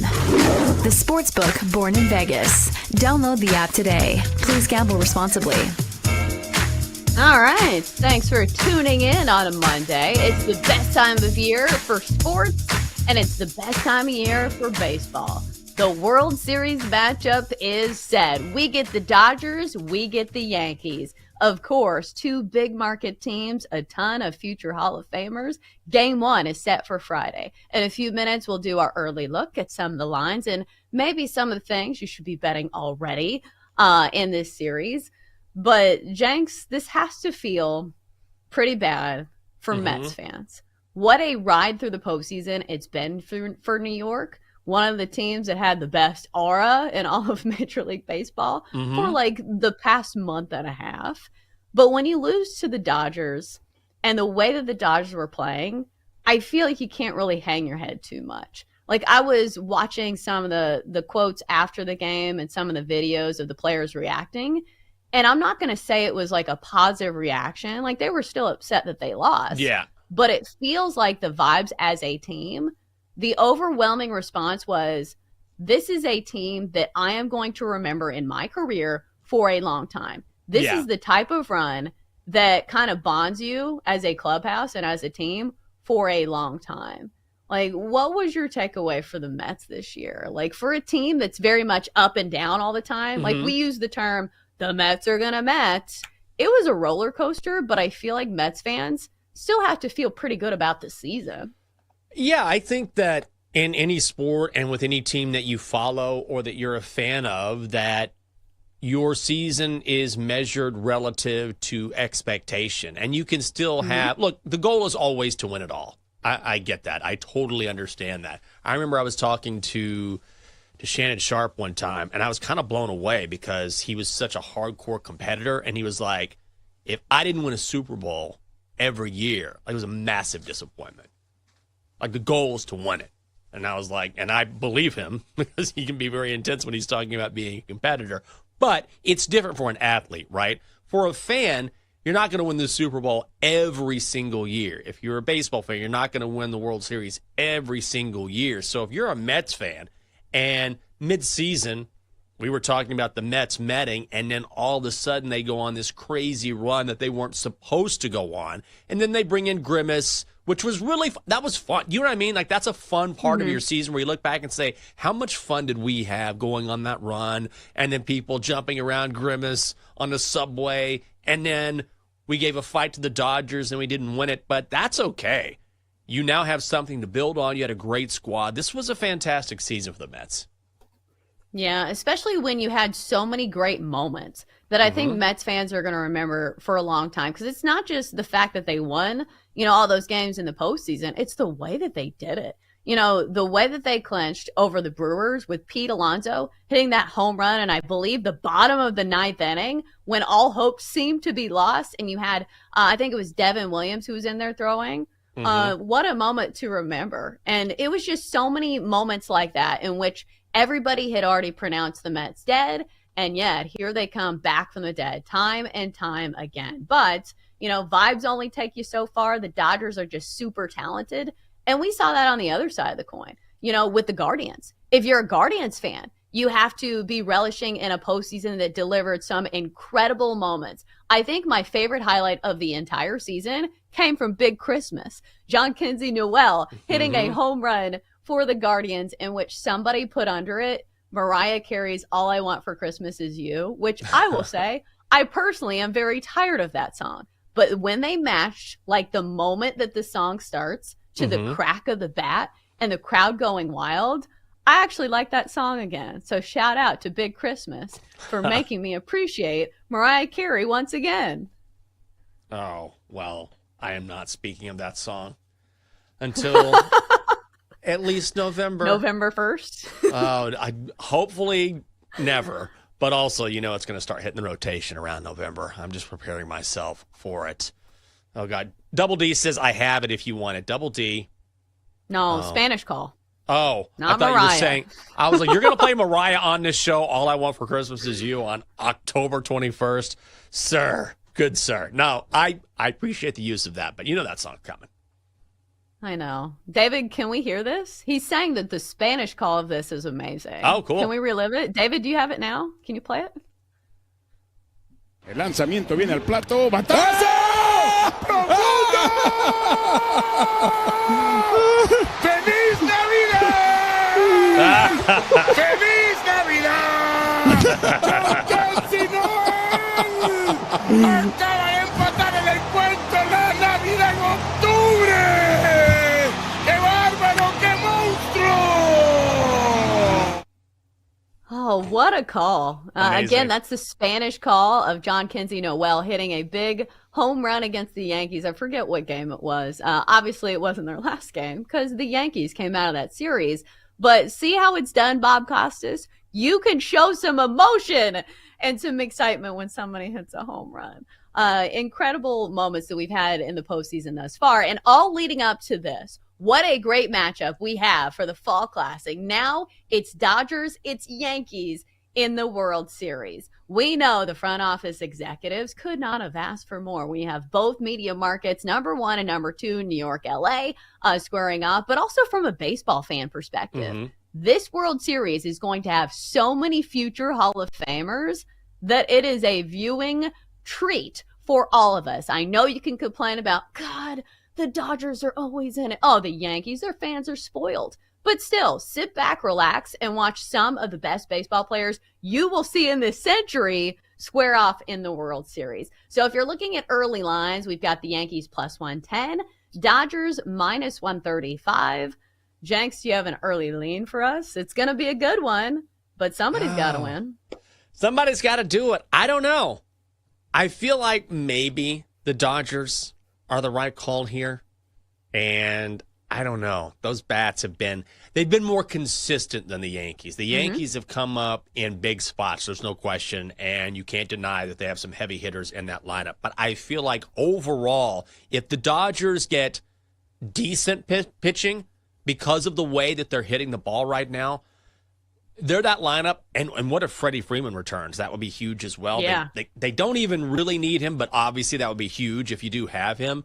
But the way that they're hitting the ball right now, Chelsea, they can just flat out outscore you. Their pitching staff can just be average, and it's okay. So anything can happen in this series in particular when you're talking about two powerhouses. But I think my early lean would be the Dodgers. I think so as well, because you said it. It feels like their lineup is more consistent. And top to bottom, it's not just a top-heavy lineup.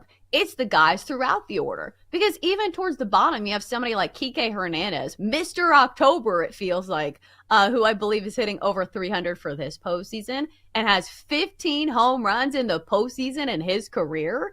And so it's not just, it's not Ohtani, it's not Mookie Betts. It's not even Freddie Freeman, who won NLCS MVP. It was Tommy Edman, somebody who's not even 6 feet tall, somebody who is not mentioned when it comes to the marquee names. It feels like he's not going to be on any of the promo posters for the World Series, even though he should be. So I feel like that's the difference between the Yankees and the Dodgers. And their pitching is looking much better as of late as well. The relief corps has been fantastic.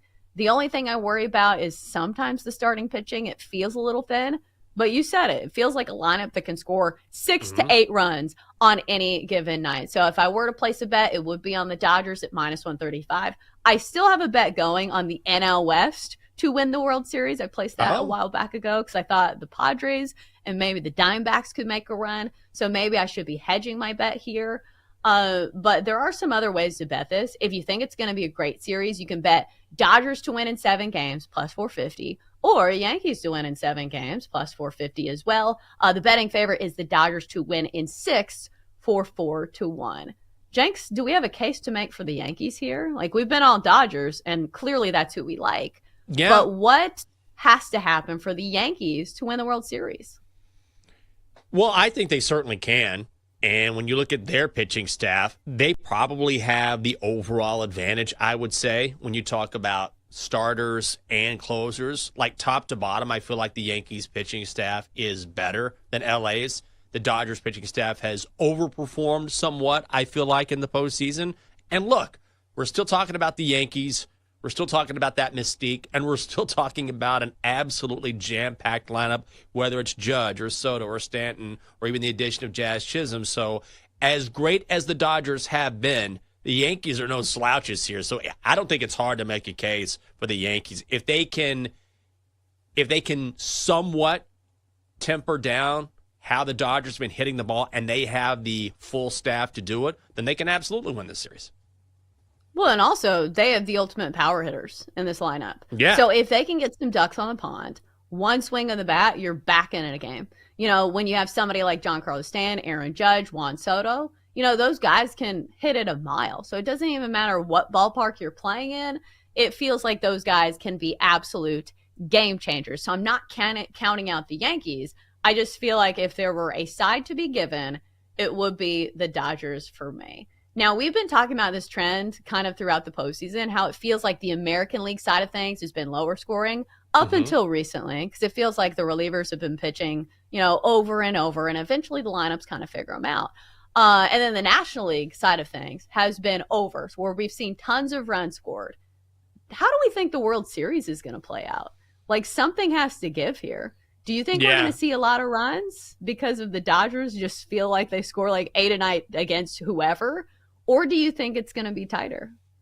I think we could see a lot of runs. I think there's a strong possibility that the Dodgers continue hitting like they've been hitting. And then would it stun you if you saw a little bit of regression from Dodgers pitching? Because it's been okay this season. It's been really good in the postseason. But if they regress a little bit and maybe we see some negative regression from LA's pitchers, then all of a sudden the Yankees bats go off and then we see back and forth games.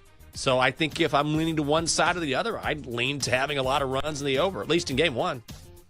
Yeah, if you look at strengths of both of these teams, I still feel like the lineups, man, it's hard to pitch to both of these with all of the power and all of the for average hitters that you have on the Dodgers side of things. So I think it's going to be a good World Series any way you slice it. Coming up next, top of the hour, we will break down what we saw over the weekend in the NFL next on the Daily Tip.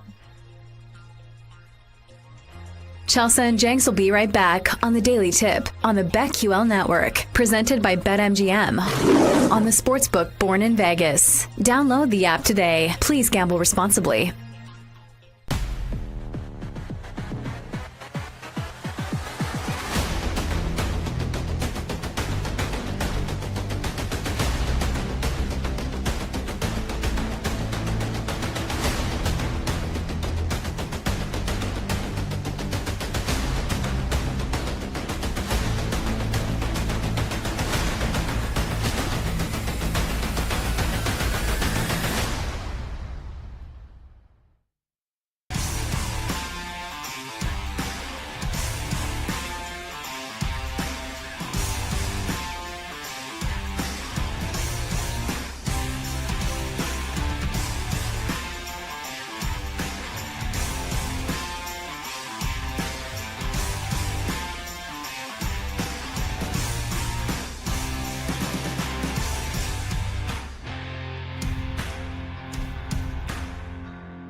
If I wanted to have fun, I was going to go to Disneyland with my kids. With Michael Jenkins. And you can say I'm a homer. I don't care. Sark has built this program like Nick Saban built Alabama. This is a really deep roster. This is a national championship roster. And Chelsea Messenger. Let's try to beat the rest of the network at being degenerates, because maybe, just maybe, we can win in that regard. I do like the idea of a parlor. Hey, Dad, don't forget about me, the dogster. Presented by BetMGM. The sportsbook born in Vegas. Download the app today. Please gamble responsibly. If anyone can be a degenerate, it can be us. It is a Daily Tip from BetQL, presented by BetMGM. Coming up in our final hour, more reaction from Week 7 in the National Football League. But the week is far from done, because in 20 minutes, 2 games on the Monday Night Football slate. Ravens, Bucks in Tampa, and the Chargers and Cardinals in the desert. We will preview both of those games at 8:20. And yes, we will visit with the Dogster and hand out our favorite plays at 8:40. Chelsea, do you iron? And you know why I asked this question? Because as I'm walking through this little studio here, and we're in a sort of a, not underground, but it's definitely a downstairs studio. It's a performance studio is what it used to be. That's right. There's a little stage and a big area for them to put chairs and hold sales meetings every Tuesday. I've been on that stage before. I was on there with the Junkies a few years ago. We were doing some sort of live just interview. But this was for like little mini concerts, I think, at some point. Yep. I don't know if that happens anymore. But normally it's a sales meeting every Tuesday. Bill and I know that because the show's over and we have to hustle out and be like, oops, sorry. They have a PowerPoint presentation as soon as our show ends. But now they've got like family-style seating. I don't know what's going on this morning. It looks like a Thanksgiving setup where it's just a row. Oh. Yeah.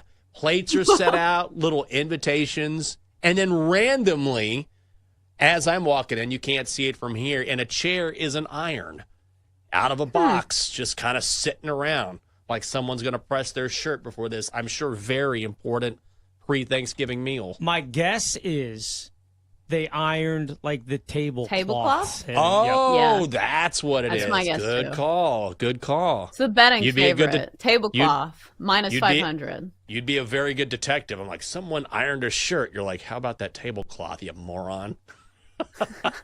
But that just makes me think of my question. Do you ever iron your clothes? Because what I do is I'm lazy. I just get like the wrinkle releaser and I go, you know, just kind of rub the shirt and then the wrinkles fall off. Do you iron? We don't own an iron, which is probably really? sacrilegious for me as a housewife. We do That's the lazy surprising. tricks as well. Because back when we were living in the hotel, sure, they had irons, but what you could also do is you could hang up your clothes in the bathroom and run a hot shower, and it'll steam your wrinkles out for the most part. Does it look freshly pressed? Absolutely not. It still looks a little sloppy, but it's better than trying to operate an iron. So maybe we need to purchase one. But no, I don't do a lot of ironing in my free time. I don't do any. Every now and then, Catherine will break out the iron. She's very old school like that, which I don't know if that's old school. I think a lot of people use She has a corporate job, though, right? Like, she probably Yes. has to. And she can work a sewing machine. Like, she sews really well, which is kind of crazy to me. I feel like that's kind of a lost art. But for me, it's like that balance. I'll just pull out the Downy wrinkle releaser, go, all right, give this a few minutes, I'm good to go. The problem is if you have something super wrinkly, then you just have to spray it down, and it's like, awesome. It looks like I wet my shorts. These things are soaking wet because there's so much wrinkle releaser on them. So you have to find that balance between I need the wrinkles out, but also if it's too wrinkly, that doesn't really work. Yeah, or you just don't wear it. You're just like, well, that was a good thought. But the dryer is a good option as well, because I'm assuming you do the wrinkle releaser and then you pop it in the dryer. Yeah, I do the quick steam. Like, you spray it on there and then a little quick steam in the dryer, like 10 minutes, good to go. That's the way to do it. Yeah, this is what I need to be better at, because I feel like this has been my evolution over like the past 2 years, where I have been trying to become turn a bro into a housewife. Like, you've heard, you can't turn a hoe into a housewife. Well, for me, it's you can't turn a bro into a housewife, because what I've been doing is living in casinos, you know, drinking beer, staying up all night, because my husband played baseball and I didn't have a job and we lived at a casino. What else was I going to do? I didn't have a stoop to decorate. I didn't have a crock pot. So now I am trying to become a good housewife. And today I am making a pot roast. This weekend I spent an inordinate amount of time trying to make our stoop look good. I did not realize that arranging pumpkins on your stairs was going to be so difficult to make it look good. Because anybody can put some pumpkins on each step.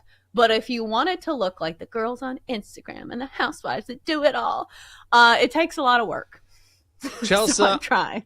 I think to help you on this journey of yours as part of your support group, which now includes me, and I'm going to bring in everyone else on this show, every year around this time, maybe you make your annual daily tip chicken pot pie for everyone.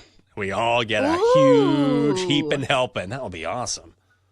Well, I'm actually making chicken pot pie soup. That's one of the recipes that I'm trying out this week as Chelsea tries to become a housewife. So I'll let you know how it goes. And I don't think I can mail you a bowl. I don't think that would be great. You can. It wouldn't be great. Well, that's interesting. You take a chicken pot pie, but it's a soup. So it's a thicker soup? Yeah, it's supposed to be like the same ingredients as chicken pot pie, but obviously you don't have the crust around it. So what you do is you make the little crescent rolls and you dip them in the soup. Either way, it sounds really good.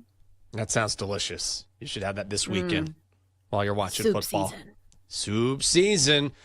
Well, before we wrap up week 7 tonight with 2 games on Monday Night Football, what do we see over the weekend? How about the Packers topping the Texans 24-22?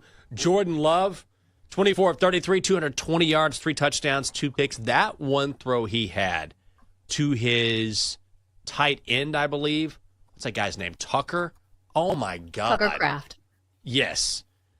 I mean, someone said on X before they showed the replay of that pass, this person said the end zone view of this pass is going to be not suitable for work, as in it's going to be amazing. And I'm telling you, this pass, there was a Texans defender's arm stretched out, and that ball goes, I mean, by the thinnest of margins, goes right past his fingertip and into the hands of the receiver for the touchdown. It was world class.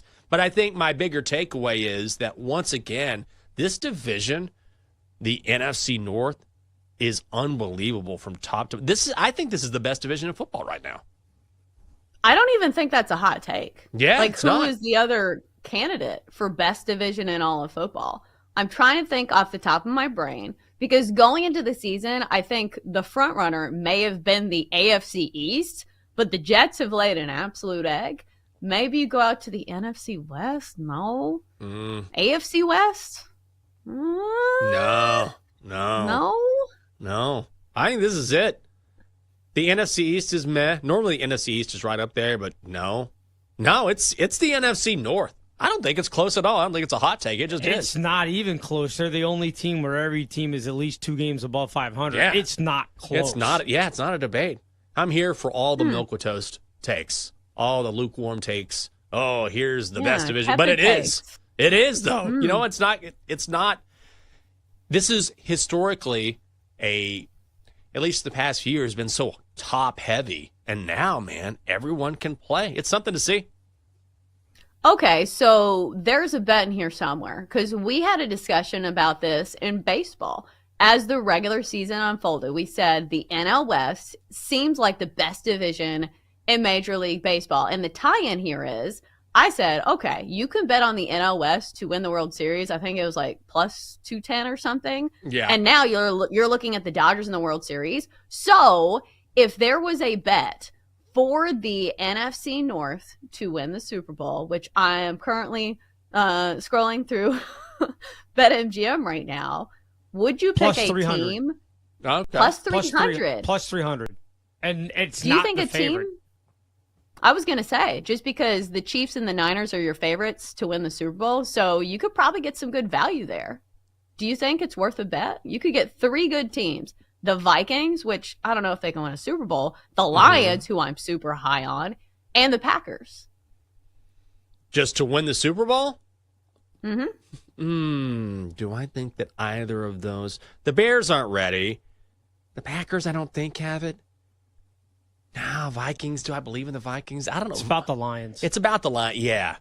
It's about the Lions. And you can get them 10-1, right? Yeah, I think that I like that play better. Bet. I think I think ultimately, as we talk through this, all those teams, it's impressive what they're doing. But I think once we get down to the nuts and bolts of it and get to the really elite teams, the teams that can win it all, I think the Lions are the one team. So why not grab them at 10-1? And also, there is some talk. There's a lot of talk because there's a lot that can happen between now and then that Aiden Hutchinson could return potentially for the Super Bowl if he heals up right, because he went through a big-time injury at Michigan, healed more quickly than most players do, which some guys do. So I think I just take the Lions at 10-1. Yeah, I think so too. Because in the Super Bowl, like the depth of your division does not matter at all. Mm-hmm. Like look at the AFC West. Like, it's not been one of the better divisions in all of football, but yet the Chiefs keep winning Super Bowls. So you don't get extra credit for being from a good division. And in fact, sometimes it's tougher because if you don't win your division, you don't have as easy as a path to the Super Bowl. So maybe it doesn't go into it. I just thought maybe it was a conversation worth having. Yeah, worth at least talking it through, right? How about the Eagles taking down the Giants 28-3? Saquon Barkley returning to the Meadowlands, 17 carries, 176 yards and a touchdown. A.J. Brown, 5 catches, 89 yards and a score. Danny Dimes benched in this game. 14 of 21, 99 yards. Drew Lock in the game in the fourth quarter. But I have to say, I was so happy to see Saquon go back and burn these guys. And they were booing him. I'm like, don't boo him. It's not his fault. You guys decided to let him go. So boo your own management, your own brass. It's not Saquon's fault. He tried to stay. You didn't want him. You let him go. So this is on you. Yeah, Saquon's a saint. How dare you? A very nice guy. You should have offered him more money. What do we make of the Eagles? I feel like I don't even keep up with the Eagles that much because I've pretty much written them off. Just because the eye test, they don't look like a Super Bowl contender. But they do have a ton of talent on that roster. And if they can put it together, like, I don't know what the Super Bowl odds are for the Eagles. What are they, 15-1? Mm-hmm. Is it worth taking a flyer on the Eagles? They were my preseason pick. I don't feel great about it now because Nick Sirianni is chirping at his own fans. And if you look at the stats from Jalen Hurts, he's been okay. 10 of 14, 114 yards, a touchdown. Very efficient when you have Saquon. You don't need to have a huge day. But they're not the explosive team that we saw a couple years ago on offense where they just couldn't be stopped. I don't know. I think it's because their offensive coordinator from then is gone. But ultimately, this is just a different Eagles team that maybe can get better. Certainly they have a higher ceiling than we've seen. I think so too, but at some point, you have to believe what your eyes are telling you. Like, we were talking about this with the Jets. You know, at some point in the season where you're saying, okay, well, they still have top end potential. Maybe you can believe in the Jets as somebody who can play spoiler in the postseason. But, like, how many games is it going to take us to be like, okay, maybe the Jets just aren't that good? And I understand that the Eagles are coming off a win over the Giants. Hooray, let's throw a party. But I feel like there's nothing there for the Eagles to make me think that they're one of the best teams in the NFL. Can they still make the playoffs? Maybe. Yeah. But I still feel like the Commanders look like the best team in that division. But we did have some injuries over the weekend. Jenks, are you holding your breath about Jaden Daniels? I think he's going to be okay. The Commanders just crushed the Panthers 40-7. Jaden Daniels leaves early with a rib injury. And then Marcus Mariota comes in. Looks awesome. 18 of 23, 205 yards, 2 touchdowns. I think it's that Cliff Kingsbury offense where Cliff has really adjusted what he does offensively, and he's found sort of this magic elixir in D.C. But Jaden Daniels came back onto the field after hurting his ribs, and he was waving at the fans and looked like he was in a good mood. I think he probably just bruised his ribs. And if you've ever had a rib injury, super, super painful. So I think what happens is they give him a week or two to heal up, but it doesn't look like anything that's going to be season ending. It's just going to be how much pain can he endure. Yeah, because that would be my only question about the Commanders. If you look at them early in the season, you say, okay, the only thing that can derail them is a quarterback injury. And then Jaden Daniels got hurt. So hopefully it's not for a long period of time. But I will say at least they have some wiggle room because they have started the season so well. Yeah, and the crazy thing is that Mariota comes in. He looks great. And also, I know the Panthers are bad, but the Commanders sat their starters in the fourth quarter. Like, winning 40-7 in the NFL, no matter how bad the opposing team is something, especially when you do it primarily the backup quarterback. Commanders look like no joke. Coming up next, it is a Monday Night Football double dip with the Ravens in Tampa and the Cards in the desert. Previews are next on the Daily Tip from BetQL, presented by BetMGM. Hey, this is Brad Evans. Join me on BetMGM tonight alongside Ryan Horvath, weekdays 7 to 11 Eastern, only on the BetQL Network. Sledgehammer me!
Welcome back to the Daily Tip, presented by BetMGM. The sportsbook born in Vegas. Download the app today with Michael Jenkins and Chelsea Messenger on the BetQL Network. Welcome back.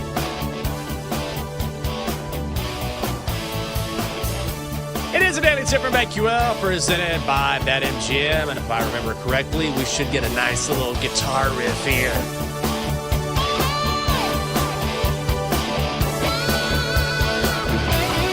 Yeah.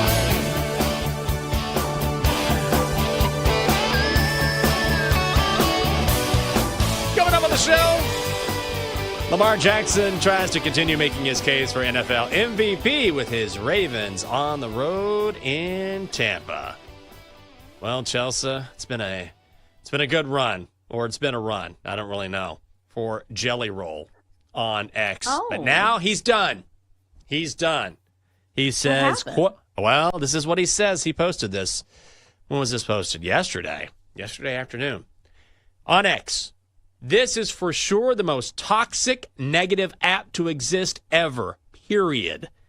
This place is different, man. I always heard it was the Wild West on here, but, man, it's insane. It's a safe place for everyone to say mean shiz to each other with no consequences. I'm out. So it's a sad day for X that Jelly Roll is gone, and it's a sad day for us that we no longer get the thoughts of Jelly Roll online. Are you going to be able to make it to the end of this show? I wonder where this comes from. Like, there had to be an incident, right? Like, I'm trying to connect the dots. You think so? Yeah, for sure. My gut would be, and I don't know, but if your name is Jelly Roll and you have a particular look, which he certainly has, I would imagine just scrolling through the comments, which I'm not going to do, but I would imagine he gets a lot of negative commentary on a regular basis. And after a while, you're like, I'm just tired of reading this. Yeah, but I feel like this is something that, like, he's dealt with his whole life. Like, I feel like there had to be something that happened, whether it's to his family, because from my time scrolling the Reddit headlines of celebrity wives of Nashville, people are really mean to his wife, Bunny, who used to be a high-end escort, if I'm reading this correctly. And people hate on her all the time because, listen, she is very attractive. She's blonde. She's over the top. And you've seen pictures of Jelly Roll. So there's a lot of people who are like, oh, she's a Goldie or whatever. Right. So maybe it has something to do with his family, because I feel like this is the pushing point for a lot of people. It's not when they make fun of you. It's when they bring your family into it is when it really starts to bubble over. I agree. And I also think at the same time, like, I think it's getting worse. Like, social media has been a part of our existence for a long time. But also now more than ever, people are always online, and you have, whether it's the development of Instagram Reels or TikTok, and now there are people now, this is a generation where they don't remember a time when they weren't engulfed in social media, where they weren't constantly in the comment section. And I think after a while, most people forget there's a person behind there. Like, there is someone that you're talking about who could read this. Because in your mind, you're just like, I'm going to say something, this is funny, or this is mean, I don't care. I'm going to put it in the section, or I'm going to put it in the replies, and boom, I'm done. And then you forget, oh, there's an actual human being who might read this and who might be affected by this. And people don't really think about that anymore, and it's gotten worse over time. And so I think we might see more of this. We see it from time to time with a celebrity, and it's heightened exponentially when you're someone who's in the spotlight. But I do think you should not let negative people stop you from what you're trying to do. Because as a celebrity or like even an artist, you still have to, ride the publicity train and push out your music. So I think, maybe the solution to this is you just have a social media manager. I feel like there are tons of celebrities who do this, where it's not even them who run their social media accounts. They hire somebody who puts out all of their stuff, curates the image that they want, and they don't even look at the responses because, think about all the people who put out, great art or great performances if they had listened to the haters. And I Yeah. know that sounds like very elemental, but like think of all like those artists that like nobody liked back when they were living and then they died and like all their stuff like what's the equivalent of like going viral? You know, people started liking it. But imagine if they listened to the haters. We would never have their art.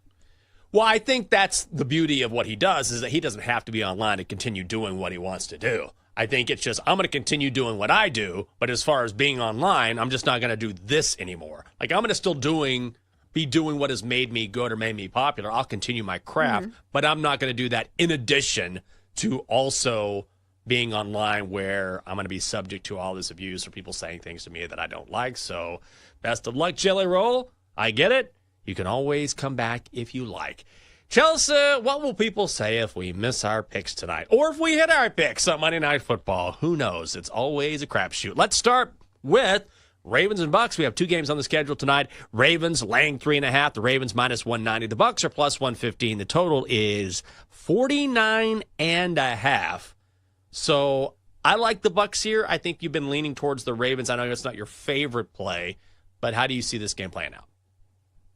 I'm trying to make a case for the Ravens, and it's just, I don't know. It's a tough case to make either way because I was looking at the schedule for the Bucks, and I'm saying to myself, okay, what's the best rush attack that they have faced? And it was the Lions, who are one of the better rushing attacks in the NFL, and the Bucks went on the road and beat the Lions 20-16. So I feel like that certainly counts for something. But also you've got to see that the Bucks are a little nicked up right now. Vita Vea, their best run stopper, on the injury report. We don't know if Mike Evans is going to play in this game. So I don't know. It's hard to go against the Ravens because obviously the top end potential is there. They have the potential to beat somebody to a pulp if they really want to, if that run game is going and if they stick to the run. Because sometimes that's a problem with the Ravens. They'll be running the ball effectively and they're like, hey, let's throw it in the second half against the Chiefs.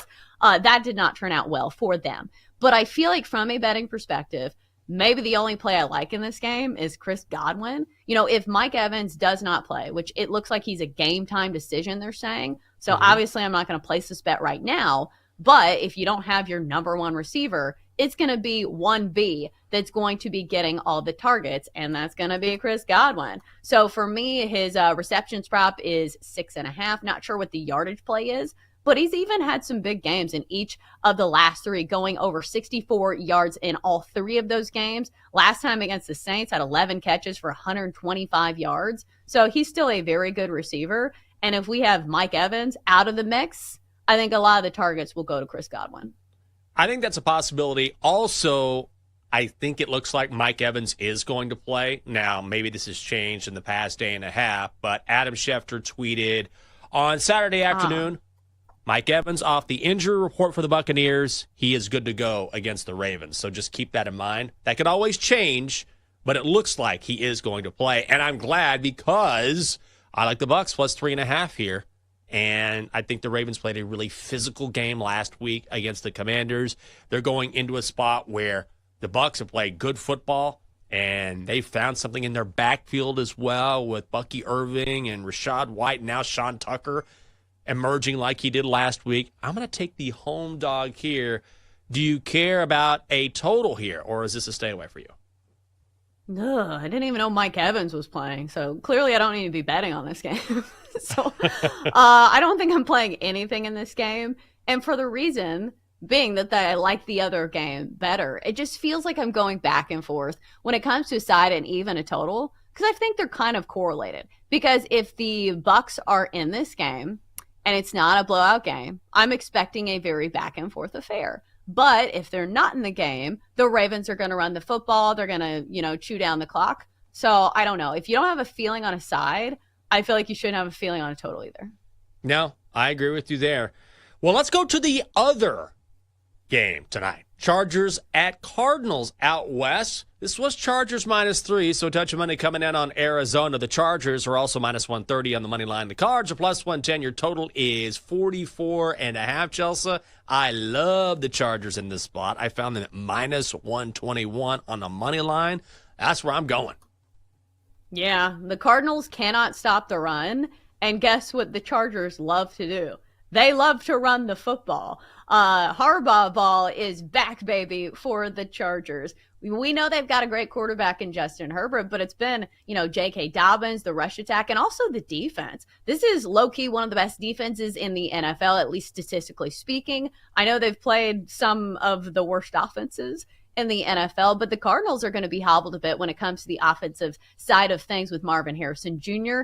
out, a number one target, obviously, for Kyler Murray. So it feels to me like the Chargers bowl over the Cardinals in this one. I'll take the Chargers on the money line as well. Yeah. I mean, the Cardinals' injury report is ridiculous. The number of players who got banged up last week, you can go down a list here. It's not just Marvin Harrison Jr. Evan Brown, their left guard, linebacker Kazir White, defensive linebacker, or lineman, I should say, Bilal Nichols, cornerback Sean Murphy-Bunting, cornerback Star Thomas. Now, some of those guys will probably be activated tonight or at least will play. But, man, all those guys left the game at some point last week. And this Chargers defense has been one of the best in the National Football League, if not the best. So they might not be explosive on offense. That's the one thing that the Chargers don't really have is that explosive capability. But that's okay. They like to run the ball with J.K. Dobbins, and there's a reason why he is one of the players up for the Comeback Player of the Year award, which I'm glad, by the way, because he could never just get quite right for the Ravens. He just needed a change of pace. And this Cardinals defense is not very good. One of the worst defenses in the National Football League. So I see a lower scoring game, but I definitely see a Chargers win. So that's going to be a squad play for us. Yeah, so if you like the Chargers on the money line, I feel like there are a couple of correlating plays. If you like them to run the football and you like their defense to be lights out, obviously the under kind of jumps out under 44 if you think the Chargers are going to be controlling the clock, because they're one of the teams in the NFL that plays at one of the slowest paces in the league, and they also have one of the highest rush rates of any team in the NFL. Those two things normally correlate to the under. As far as Josh Jacobs goes, or not Josh Jacobs, I was thinking of Josh Jacobs because I played him in this matchup against the Cardinals last week, and he was in a smash spot because the Cardinals are terrible against the run. Before that game, the Cardinals had allowed 110 plus to an opposing back in 3 straight games. The only reason Josh Jacobs did not go over his rushing prop in that one is because the game was so lopsided. So that brings me to playing J.K. Dobbins in this one. It's a high number. I think it's in the 80s for his rushing prop. But if you believe that the Chargers are going to commit to the run, and matchup-wise, it feels like that's the thing to do since the Cardinals can't stop the run, I would be on J.K. Dobbins to go over his rushing prop as well. Okay. I like that because I think that fits in line with the game script that we're going to see. Mm-hmm. I'm not going to play a total in this game. I like the total in the other game, in the Bucs-Ravens game, which we'll get to when it comes to our best bets because I'm going to put that on the card. But I kind of like the under here. The thing about the Chargers is that as good as they are on defense, they're a team that is very mediocre, probably bottom third of the league when it comes to offensive output, only 18.2 points per game. That's 26th in the league. So even though Arizona is banged up and pretty leaky, I don't know if Justin Herbert lights them up because that's not what the Chargers do, which is weird to say, right? I've had to sort of adjust my brain from the Chargers being a team that constantly throws the ball with Justin Herbert to a team that kind of wants to have more of that balance. And also, Justin Herbert is banged up as well, so I think it takes some of the pressure off of him when he can hand off the football. So I expect this LA defense to step up. I expect J.K. Dobbins to have success on the ground. I expect a slower pace game. So even though this number ticked up from 43.5 to 44, my lean would be to the under. What about a Harbaugh parlay? I know you're on the Bucs, but would you consider a Ravens-Chargers parlay? Who has it better than us? Parlay. You could do a teaser. I'm on the Bucs tonight. I like the Bucs plus 3.5. So I can't do the side as far as Chargers money line and Ravens minus 3.5. But you could also do a teaser, like a Harbaugh teaser if you wanted to, and then you could tease each side. But how would you tease it as favorites for the Chargers? Yeah, I guess because you don't go through 0. No, you don't want to. Yeah, I don't know. You just have to. You have to like both sides of this game. Is what it comes down to. Do you? And we don't. Oh, no. okay. Well, I like the Chargers for sure, but I know you kind of talked about the Ravens. You didn't feel great about Bucks plus 3.5. So I was trying to talk you into maybe your own Harbaugh teaser or Harbaugh parlay. I just know that there is a book that's going to offer this because I see these promos all the time. Like they try to make like fun little parlays that like there's nothing to do with like the actual game. It's like, oh, New York State of Mind. And it's like all the New York teams. I'm like, why would you bet this? Because it has a catchy name for the parlay. Don't do that. So somebody's offering this. It'll be like, who has it better than us? Who has it better than you with this odds boost on a Harbaugh parlay? And just writes itself. You know that's coming. Coming up next year on the show, it was a solid, if not spectacular, week for our wagers, but Monday always brings a chance to get on a hot streak. Best bets next on the Daily Tip from BetQL, presented by BetMGM. Coming up, Jenks and Chelsea give out their best bets here on the BetQL Network, presented by BetMGM, the sportsbook born in Vegas.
Let's get back to the Daily Tip with Chelsea Messenger and Michael Jenkins on the BetQL Network, presented by BetMGM. The sportsbook born in Vegas.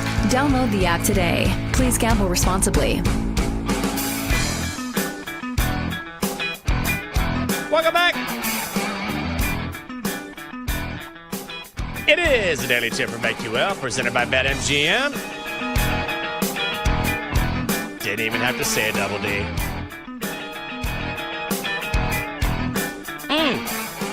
Hope you're having a great morning. Thanks for waking up with us. We are live across the country, Monday through Friday from 6 a.m. to 9 a.m. in the East. I'm Michael Jenkins. She is Chelsea Messenger. We have best bets coming your way here in mere moments. We were talking about Jelly Roll retiring from X earlier in the show. And the comment I think that I hate worse than any comment ever, because you can always say it and it's like the lowest common denominator comment, which is, this didn't age well. I'm like, yeah, I know. When you make predictions for a living, then all of a sudden any bet that you get wrong is, this didn't age well. I'm like, yes, I know. But the reason why I mention this is because, of course, I went off on my Texas pick on Friday. I thought they were going to cover against Georgia. Didn't happen. Fine. Congratulations to PJ, by the way. He called that, Georgia plus 3.5. But on Instagram, I get a DM from someone responding to my reel on Instagram about Texas winning, and it's someone I know, a Texas fan. He's like, this didn't age well. I'm like, obviously. Why are you sending this to me? Like, you're a friend of mine. You're a Texas fan. Why are you, of all people, sending this to me? I just don't understand, Chelsea. I'm gonna put on Instagram today, following the role of my personal leader, Jelly Roll. I'm just going to log off for a few weeks. I'm like, even people I know, even people on my side do this kind of nonsense. I mean, it just makes my head want to explode. Well, I feel like the response here is, if you thought this was such a bad take, you need to say it before the game. And you need Right. to fade me so hard all the way to the bank, because I hate when people do this to me as well. If it was such a bad play, why didn't you take the other side? And why aren't you on a yacht somewhere right now with all of your winnings? Put your money where your mouth is. So This is the ultimate troll move. It is frustrating. It's annoying, because that's the thing. If they disagree with your analysis, do it before the game. Yeah, totally. I just couldn't believe. I'm like, am I getting trolled by someone who's an actual friend of mine? Because I don't remember you telling me about how Georgia was going to whip us. You know? Right. I just don't understand. I don't know. I think I'm just getting old. Me and Jelly Roll, you know, someday we'll be hanging out. Yeah. Personal a little bit, isn't it? Like, it probably hurts more that it's Texas. It's not just, I had the over in like the Packers-Texans game. Like, that one doesn't dig me deep. Like, oh, I lost it. Sorry. Yeah. But like when it's Texas, it probably adds like fuel to the fire that's already burning out of control. No, it's true. It's like I'm bummed. I'm like, I mean, the play not hitting, whatever. But when your team loses and there's all this buildup and everyone's talking about it, and I'm up watching game day and I'm excited, it's been a good season, like that's like, I'm already deflated. And then it just sort of adds to it. So you're totally right. It's not really not getting the pick right. It's the people afterwards like leaning into you already being down, and it always makes it worse when it's like that. So you're not wrong, Chelsea. Coming up on BetQL Daily, betting analyst Jason Lockton IV will drop by, and he'll hand out some of the plays he likes tonight on Monday Night Football. If you missed our conversation about our early expectations for the World Series between the Yankees and Dodgers, Game 1 set for Friday night, we've got plenty of time to talk about it, and we will throughout the week, but we have always got you covered. Just download each and every segment if you like from the Daily Tip. Just search for the Daily Tip and download and subscribe. All right, here we go. Fresh new week of bets. Let's get to it. Time to place your bets. Oh, I see we have a squad play on the card, Chelsea. What do you got? Yeah, we're going to go with the Chargers on the money line today over the Cardinals. And here's why. I feel like the Chargers will be able to establish the run, and that's one thing they are very good at. If you look at this Cardinals defense, they've had some decent games against the run, but they've also had some really bad ones, giving up 100 yards rushing to a single running back when it came to the Lions game, when it came to the Commanders game. And even just recently against the Packers, I was on that Josh Jacobs rushing prop. He didn't get it, but simply because the Packers were absolutely blowing the doors off of the Cardinals. The Packers rushed for 179 yards as a team. Plus, you look at this Chargers defense, low-key, one of the better defenses in the league. Very good at stopping the run, making you one-dimensional. And the Cardinals are coming into this game pretty banged up. No Marvin Harrison Jr. For Kyler Murray to throw to. I think that's going to be a big blow. So for me, it's all about the Chargers in this one. Hopefully they don't Charger now that Jim Harbaugh is in the mix. Let's go Chargers. Money line, -120. I love it. I am also on Bucks Ravens over 49.5. I think the Bucks can have plenty of success in that Ravens secondary, as good as the Ravens are against the run, and they are fantastic. Their secondary does have some weak spots, so that means that the Ravens will have to respond in kind. I think they'll do that because Todd Bowles likes to blitz. Lamar Jackson can take off and have success. The trends are definitely your friends here. Ravens 5-1 to the over in their last 6. The Bucks 5-2 to the over in their last 7. Also, Baltimore is in the middle of a 4-game winning streak. Look how many points they've been putting up on opposing defenses. 28 against the Cowboys, 35 against the Bills, 41 against the Bengals, 30 against the Commanders. They have success. Again, I don't know who covers in this game, but I think we see a ton of points in primetime, which is not the norm. Let's go over 49.5. Ooh, rooting for points, are we? I think this is going to be the opposite of what we see in the other game. Like the Chargers and Cardinals, I think it's going to be low scoring. I'm not going to add it to the card, but I'm hoping for at least some entertainment value in the Ravens and the Bucks. Chelsea, this is your chance. Do you have a lean, something you've been thinking about, not an official play, that people need more? What do you have? Something? Anything? Anything? I don't have any more bets, but I've been thinking about my stoop. I think I've mentioned it 3 times on the show. Yeah? I need my pumpkins to look perfect. No leans as far as betting goes. When you say, I need my pumpkins to look perfect, first of all, that's quite a phrase. Quite a turn. Don't flip that. Yeah, I know. You know where I'm going. I need my pumpkins to look perfect. But what does that mean when I'm talking about your stoop? Like, when you say your pumpkins to look perfect, is that just aligning them the right way? Do you need the pumpkins to be a certain size? Like, what is that? Well, here's the thing. I went to the pumpkin patch and bought, like, a large assortment of pumpkins, different colors, different sizes. And now I feel like I have too much going on. Like, have you ever seen somebody's, like, decor or whatever, and you're like, wow, that's kind of a lot going on. So I feel like I should have stuck to one color, but obviously these are first world problems and housewife problems that I now have. Oh, well, it reminds me of, I got a buddy of mine that used to, I'm trying to find his post from over the weekend, and it made me laugh so hard because he's definitely been doing some fall things with the family. And I used to work with him at NBC, and he posted, went apple picking with my wife and daughter. It was a beautiful day. Everyone had a good time. Never again. It's like, oh, all right, very good. Here's where I'm going tonight. Second bet.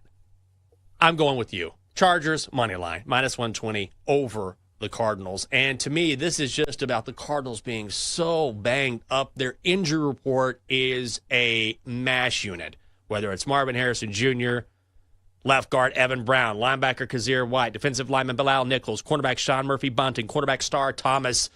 I guess a couple of those guys will probably end up playing, but man, they all left the game last week, so this is not a healthy team. Also, when you look at the Cardinals defense, ranked 29th overall, just ahead of the Cowboys, Jags, and Panthers.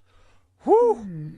Meanwhile, the Chargers have the top overall ranked defense in the National Football League, so I think they run the ball on the ground with J.K. Dobbins, they chew up time, and they take advantage of a really wounded Arizona defense. Short price, Chargers on the money line, -120. Okay, you know what time it is. Every day on this show, if you're just now tuning in, there is an inflatable donkey. We call him the Chalk Donkey because his bets usually are pretty chalky.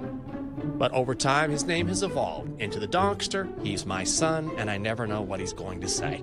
Donkster! Oh, there you are. I see you were supporting Navy once again. What's going on? Navy is undefeated this season, and so am I as the ranking admiral of this show.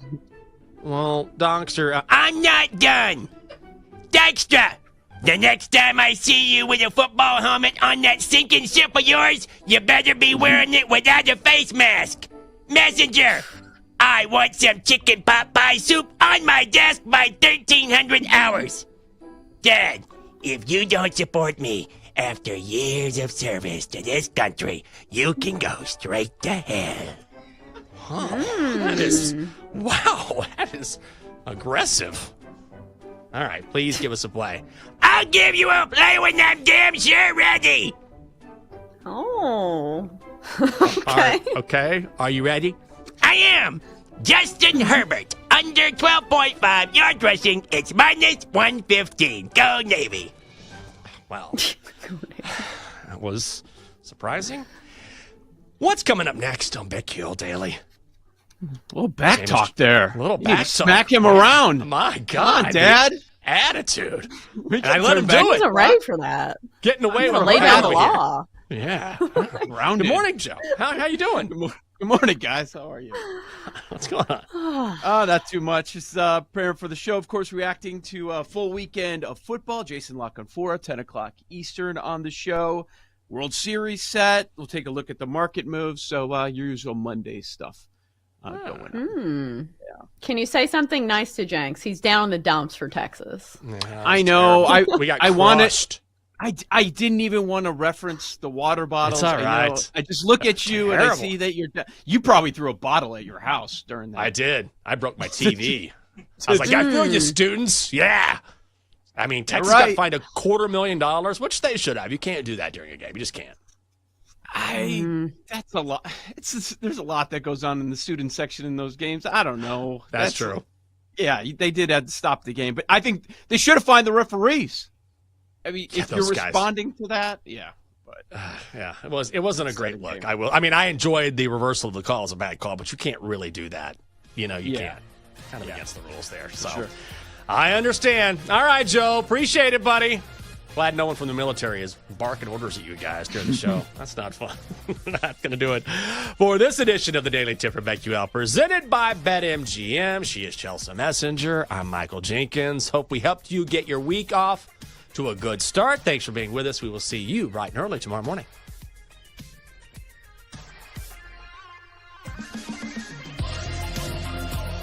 You've been listening to The Daily Tip, presented by BetMGM, the sportsbook born in Vegas. Download the app today. If you missed any of the show, listen back anytime on the new and improved Odyssey app.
It's a playoff game. We've seen this movie before, and we know how it ends, and it ends with absolute disaster. But I'll tell you, that's fun.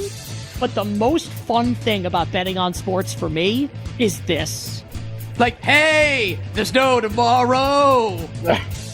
And now, come on, put Pickett in. Are you ready, sir? Start your engines. Let's go. Astros money line versus the Marlins. Johnny Cueto, no thank you. Yeah. Oh, my goodness. How does this affect me personally? Which is absolutely bonkers to me. If you do the middle school math, is 117 yards per game that you gotta post each and every weekend. I knew it. Who has the upper hand? Do we think it's going to be the offenses, or do we think it's going to be the defenses? How about Saturday's game? Let's just throw a random game out here. Like, I don't want to put faith in NC State. There's a chance we'll lose outright. Who knows? Jinx is definitely not paying attention right now. He's just vibing to the music. Are you ready for the most interactive sports gambling show? Introducing BetQL's Send It In with PJ Glasser. We want to hear from you.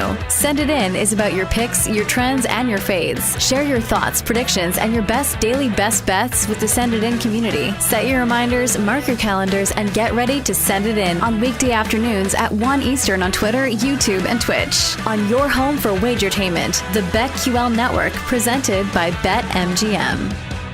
Some would say that maybe he'll be chasing Super Bowl MVP. Really makes me angry that, like, Knicks fans can't have anything. We've been bad for... I get it. Now it's, okay, 100% of attention on 9 million games tonight. It's a playoff game. We've seen this movie before, and we know how it ends, and it ends with absolute disaster. But I'll tell you,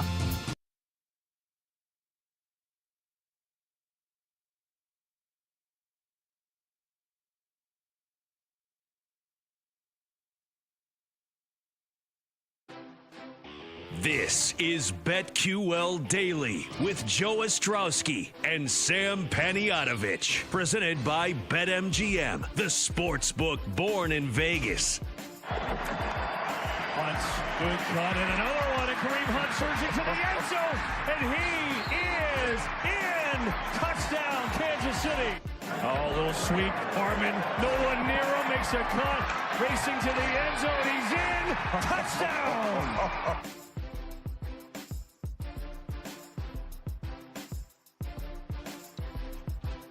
Welcome in on this Monday. Joe Ostrowski, Sam Panayotovich with you for the next 3 hours. BetQL Daily, the usual shenanigans on this Monday. Jason Locke-for an hour from now. We'll go over all the football action over the weekend. We'll take a look at the World Series that is now set. Now we would sit and wait until Friday for game one to get rolling. Look at the market moves, both NFL and college level. All right, Sam, Kansas City, as expected, as we talked about all week, the most popular bet on the board. It cashes as a public dog. Detroit, the second most popular bet on the board. It cashes as a public dog. Cincinnati laying 5.5. It cashes. That was the third most popular play. Fourth most popular play, they laid the lumber with the Bills. Fifth most popular play, they laid it with the Colts. The top 5 most popular picks go a perfect 5-0 at BetMGM. So I'm not even going to ask you how you're doing.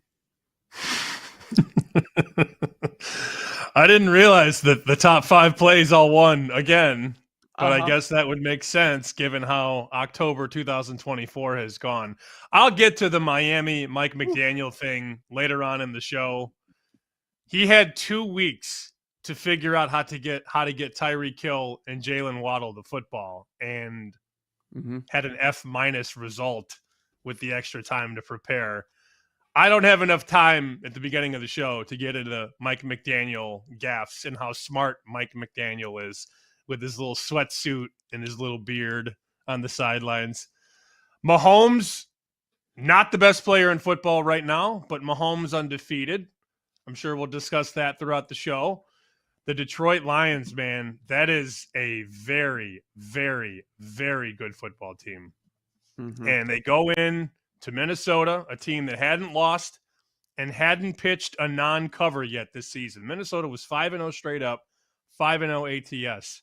and Jared Goff and the boys roll into Minnesota and win that game, a late field goal, 31-29. I thought it was the best game of the day. It flew over the total, which was about 50.5, 51, lands on 60. Jahmyr Gibbs was unbelievable for Detroit yesterday. And this is a team in back-to-back weeks that went into Dallas and won 47-9 and then avoids the letdown, avoids the theatrics of what could happen after a big win, goes into Minnesota and beats an unbeaten team, scoring 31 points in the process to get the late field goal. I thought Saquon Barkley was awesome yesterday. That's another story that I think we have to talk about. I know they were calling for heads in Philadelphia, and the Eagles were going to miss the playoffs. 28-3, Philadelphia slaps around little brother, the Giants, as they always do. Barkley, 176 yards on the ground and a touchdown. I mean, what was better, though, than Lions-Vikings in terms of everything you want in a football game, lead changes, back and forth, two really good quarterbacks, at least to this point in time in the season. That NFC North, you look at the standings in the North, and we've done this now for what feels like a month. Wow, look at the NFC North. Look at the teams. Look at the records. That was the best game between two of the league's best teams, Detroit, Minnesota. Yeah, let's start with the top of the NFC and the winners there. Of course, we'll get to the loser at near the top, or viewed that way, with KC, San Francisco, the MVP. So there's some foolish people out there that gave you flack for your take on Mahomes. I'll be honest, I was like, yeah, this is quite, I agree. It's obvious. Mahomes, he's the favorite, but he shouldn't be the favorite. The order does not change at the top of the MVP board. Mahomes, Lamar, Allen. We wait on Lamar's performance tonight. Do you know who's fourth now? Burrow? Jared Goff. Goff's been better than Mahomes this year. It's I know. not even close. Yeah. It's not even close. Yeah, I was curious what that number is going to be. I'm like, you got to shorten Goff, because every week we're having the conversation. Hey, Goff's perfect again. Hey, it's halftime and Goff hasn't had an incompletion yet. He's perfect again. And there was much of that yesterday with Goff's performance. Just outstanding once again. Number one and number two in completion percentage above expectation, it was Goff and Darnold. Number one and number two in the NFL so far this week. And they were going at it. The two teams combined for 60 points. That was a phenomenal game. And we can give credit to the Lions. I'm not going to sit here and ding the Vikings too much either. I know their defense got scored on, but guess what? That's what Goff does. He scores on Flores. And I thought that was the big matchup of the game. Flores going up against Goff, because Goff has destroyed the blitz this season, and we saw a terrific performance. You know, Amon-Ra St. Brown's been up and down. He had a very up game yesterday as far as that goes. And Gibbs, I mean, all the guys that you would expect. When you get 60 points, all the playmakers are going to produce. Aaron Jones did off the injury. Justin Jefferson, he always does well in that matchup against the Lions. He caught 7 of the 8 targets. Probably could have ended up having a bigger game.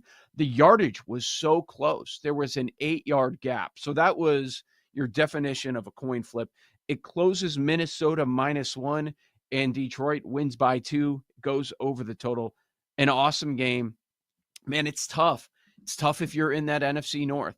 There's going to be one, maybe two really good teams that don't make the playoffs, probably one out of that division. But it's going to come down to the second half of the season and how healthy you are when they all start playing each other on a consistent basis. We haven't had many of those divisional matchups, but we got one yesterday, and it was a phenomenal one. The other team in that conversation, and another player whose MVP odds shortened, Jordan Love is now 6th favorite. He keeps getting shorter and shorter every week. I remember looking when he was out, when it was between 50 and 100 to 1. And now he's in that 13 to 16 to 1 over at BetMGM range there. Love was good overall. Turnover still a problem. The Packers, -3 in turnover margin against Stroud and company. -3, and they still end up winning that game. That was Stroud's worst game as a pro. He didn't even have 100 passing yards. We're going to have to keep revisiting this, and don't forget about it. Nico Collins on IR is a real, real thing, and it's going to hurt this team in the near future. Yeah, I mean, Stroud 10 for 21, 86 yards, no touchdowns, no interceptions. Mixon held that team up. It's crazy. We're in the era where people like to say that running backs don't matter, but you look at what Saquon did for the Eagles and how much it hurts that loss with the Giants. And then Mixon, when he's not out there for the Texans, they look like a completely different offense. Without him, they had absolutely nothing yesterday. 2-4 ATS as well. 2-4-1 technically on Houston ATS. Not covering games. When they win barely. 2-point win, 4-point win, 3-point win. Beat the Bears by 6. Bears had the ball at the end of the game. That's a team that I think plenty of people were willing to crown after 4 or 5 games. And you look at the standings right now, Houston's 5-2, Indianapolis is 4-3. And guess who plays this weekend? Granted, the game is in Houston. Houston is a 6-point favorite against the Colts, who, oh, by the way, Indianapolis, the best cover team in the league right now. I don't know how it's happening. They shouldn't have even won the game yesterday, let alone covered. But the Indianapolis Colts are the best cover team in the NFL this year. Now, that doesn't mean it will continue. It doesn't mean we'll look up at the end of the full season and see Indy on line number 1. But Indy is 6-1, Kansas City 5-1, Washington 5-1-1, Minnesota 5-1, Detroit 5-1. The good teams keep covering. Of those 5 teams, 4 of them are the best in football right now in terms of covering and in terms of coming in, week out, and taking care of business. Is it this simple? Are we just that silly to not bet against the worst teams every week? Here are the worst teams in football ATS. Are you ready for this? Yep. Carolina 1-6 against the spread. No chance yesterday. Carolina over. 1-6. Yeah. Tennessee 1-5. Putrid. New England 1-6. Miami 1-5. The LA Rams 1-5. The worst teams in the league are not covering. And usually it's the other way around. Usually the best teams in terms of win-loss don't cover because the spreads are big. No, the best teams are covering and the worst teams are not. It has been that simple through 6 weeks. And you know what the funniest play was in the NFL yesterday? It was with the Raiders down by 8. I didn't have $1 on the game. And Paul was texting us. I think he was out watching games. We're all texting as we do every Sunday. The Raiders are down by 1 score. It is 20-12. There are like 4 or 5 minutes left in the game. And Antonio Pierce decides, you know what I'm going to do? No, there were less than 4 or 5 minutes, Sam. I'll tell you exactly what it was because I couldn't believe what happened. There was 2 minutes and 50 seconds left. No, it was that little? Yes. Which made it even worse. Because I looked it up because I'm like, okay, it can't be that bad. Oh, it's probably these guys that believe in the numbers, but there were probably 8 minutes left in the game. And then I looked it up. There was 2 minutes and 50 seconds left. But carry on. It's even dumber. Wow. So he kicks the field goal to make a 1-score game a 1-score game, to cut it from 2012 to 2015. Now, it did affect the cover because the game opened 5.5 and closed 7.5 at a couple places. Raiders lose, Raiders cover, and only lose by 5. What a brilliant idea to make a 1-score game a 1-score game. He's losing that team, man. That's just about done. They're going to trade Crosby. We said it, man. Rarely does the interim work. And he got the players to buy in. One of those players that bought in, that went to management, Devontae Adams, who wanted out and is now out. And that's a mess too, which we can get to. I don't understand what the hell he's doing. It's funny what you said. Should we just fade the bad teams? You mentioned the Rams as a bad team and they're bad ATS and they did not cover as a touchdown favorite. I'm mad at myself about that. I said it all week. The Rams should not be favored by a touchdown over anyone. They should not be favored by a touchdown over anyone, but I couldn't bring myself to bet on the Raiders. So the Rams, they don't cover. as a touchdown favorite. And speaking of Devontae, whoa. Yeah. Lip I thought Pittsburgh. about this. I think the Jets, I think what Aaron Rodgers needs, I think he needs Jordy Nelson and Donald Driver and John Kuhn. And I think that would be enough to get the Jets to where they need to be. I thought about that this morning. Like, how many more friends does Aaron Rodgers need in the building to get that team to be good? And I'm fine criticizing Rodgers. I don't have a problem with it and saying Devontae was disappointing in his first game there, even though they had the hype. Like, the cameras would not get off the guy. It's like, stop. This is not Devontae in his prime. Like, this is way too much. This is a bad Steelers offense that put 409 yards on this, quote, elite defense that I keep hearing about. 409 yards. Russell Wilson comes off the bench out of nowhere, 8.7 yards per attempt. 3 touchdowns in that game for Russ against an elite defense. Please, 37 points. Embarrassing. I'm mad at myself in that one too. Tomlin as a home dog. I know better. But I was like, oh, the Jets in this just extremely desperate spot. They've got to get it done here. A lot of funky things happening in the league yesterday. One of them that was not funky, Mahomes is now 12-1-1 against the spread as an underdog. It's 11-3 straight up.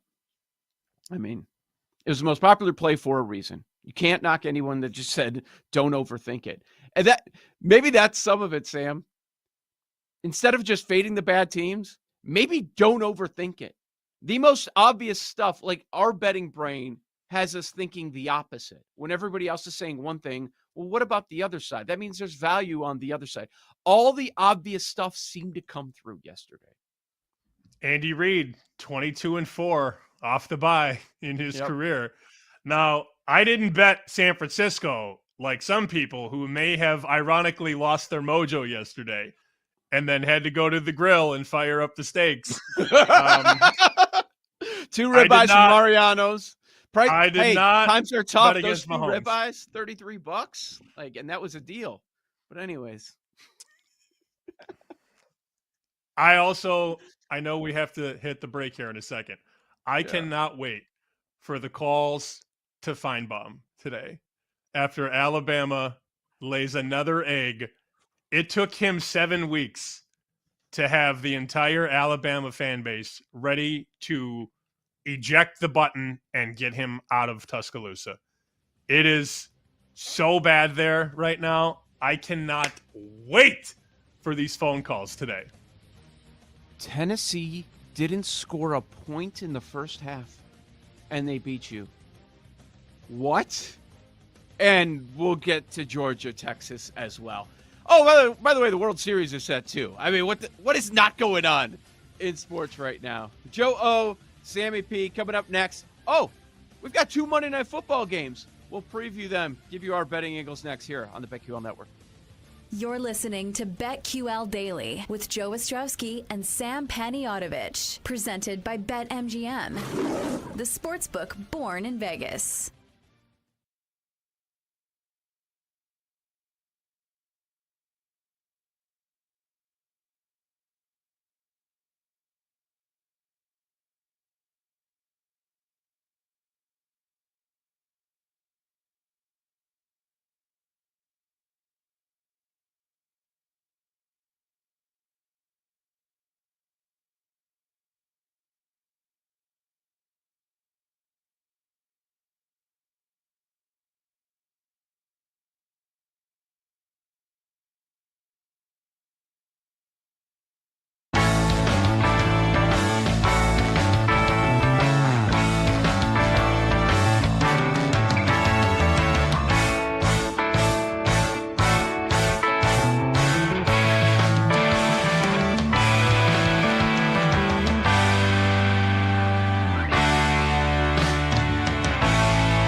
Daily with Joe Ostrowski and Sam Paniotovich. Presented by BetMGM, the sportsbook born in Vegas.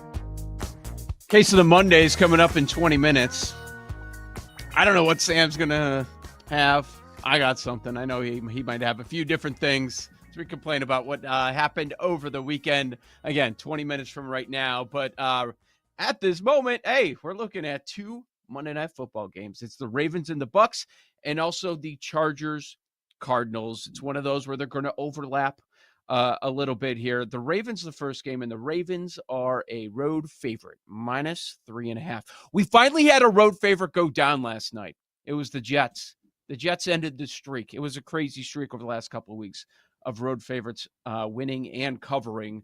But we go back to the well with the Ravens as a road favorite, laying more than a field goal against a Tampa Bay team that has been pretty successful. Now these squads have both been over teams. Baltimore 5-1 to the over, Tampa Bay 4-2 to the over, but they've been over by an average of over 9 points per game. Lamar dominates against the NFC, 22-1 straight up, but his ATS record is a coin flip. He's 11-11-1 against the spread in the NFC. So when everybody brings that up, okay, cool, but are you covering spreads? Well, he is half the time. So it's not like it's some sort of a trend that has a big edge. I don't like backing Lamar when he's laying more than 3, and that is certainly the situation that we have here today, Sam. So what are you thinking when it comes to Bucks Ravens? I look at the bottom of the Buccaneers injury report, and I have serious concerns because the very bottom on Buccaneers.com, Antoine Winfield, limited on Wednesday, limited on Friday with a foot. Vita Vea with a hamstring, did not practice on Friday. Levante David did not practice Wednesday, Thursday, Friday. Now they're saying that it's rest for David, so the expectation is that he's going to go, and I do think Winfield goes. But Vita Vea against that running attack is so massive. And oftentimes in this space, we put numbers on players. Well, Mahomes is worth 7 points, or Devontae Adams is worth 1.5. Vita Vea in a vacuum is worth 1.5, maybe 2. You could make that case. Aaron Donald was worth 3.5. Vita Vea is worth a ton for one player on defense. But if he can't go, that's a huge loss against a team that wants to run the ball down your throat. So, I mean, look, I want to bet Tampa. We have a photoshopped image of us in pirate costumes. We talked about Tampa last week to be, a decent bet at 40-1 to win the Super Bowl, given the value, given the odds. Is it silly for me to say I don't want to bet Tampa until I know if Vita Vea is in or not? Okay, well, let me give you this information right now, and this is coming out this morning from Pewter Report. Pewter Report, it may sound silly to some. I follow them because they are locked in on the Bucs as much as anyone. So they are in on the information. They've broken a lot of Bucs stories in the past, and what they are reporting this morning is that, here, I'll just tell you right here. The Bucs received some good news on Monday morning as defensive tackle Vita Vea will play versus the Ravens on Monday Night Football. Vea tweaked his hamstring in practice on Saturday and did not participate, but Pewter Report has been told that the team kept him out of practice more as a precautionary measure than anything else. So Vea is in, according to that. I'll be right back. Just make a little bet here real quick. We take a little money line action right now. All right, cool. Thank you for that very important update. I didn't see that. I don't follow Pewter Report. I just looked at the website this morning and saw questionable.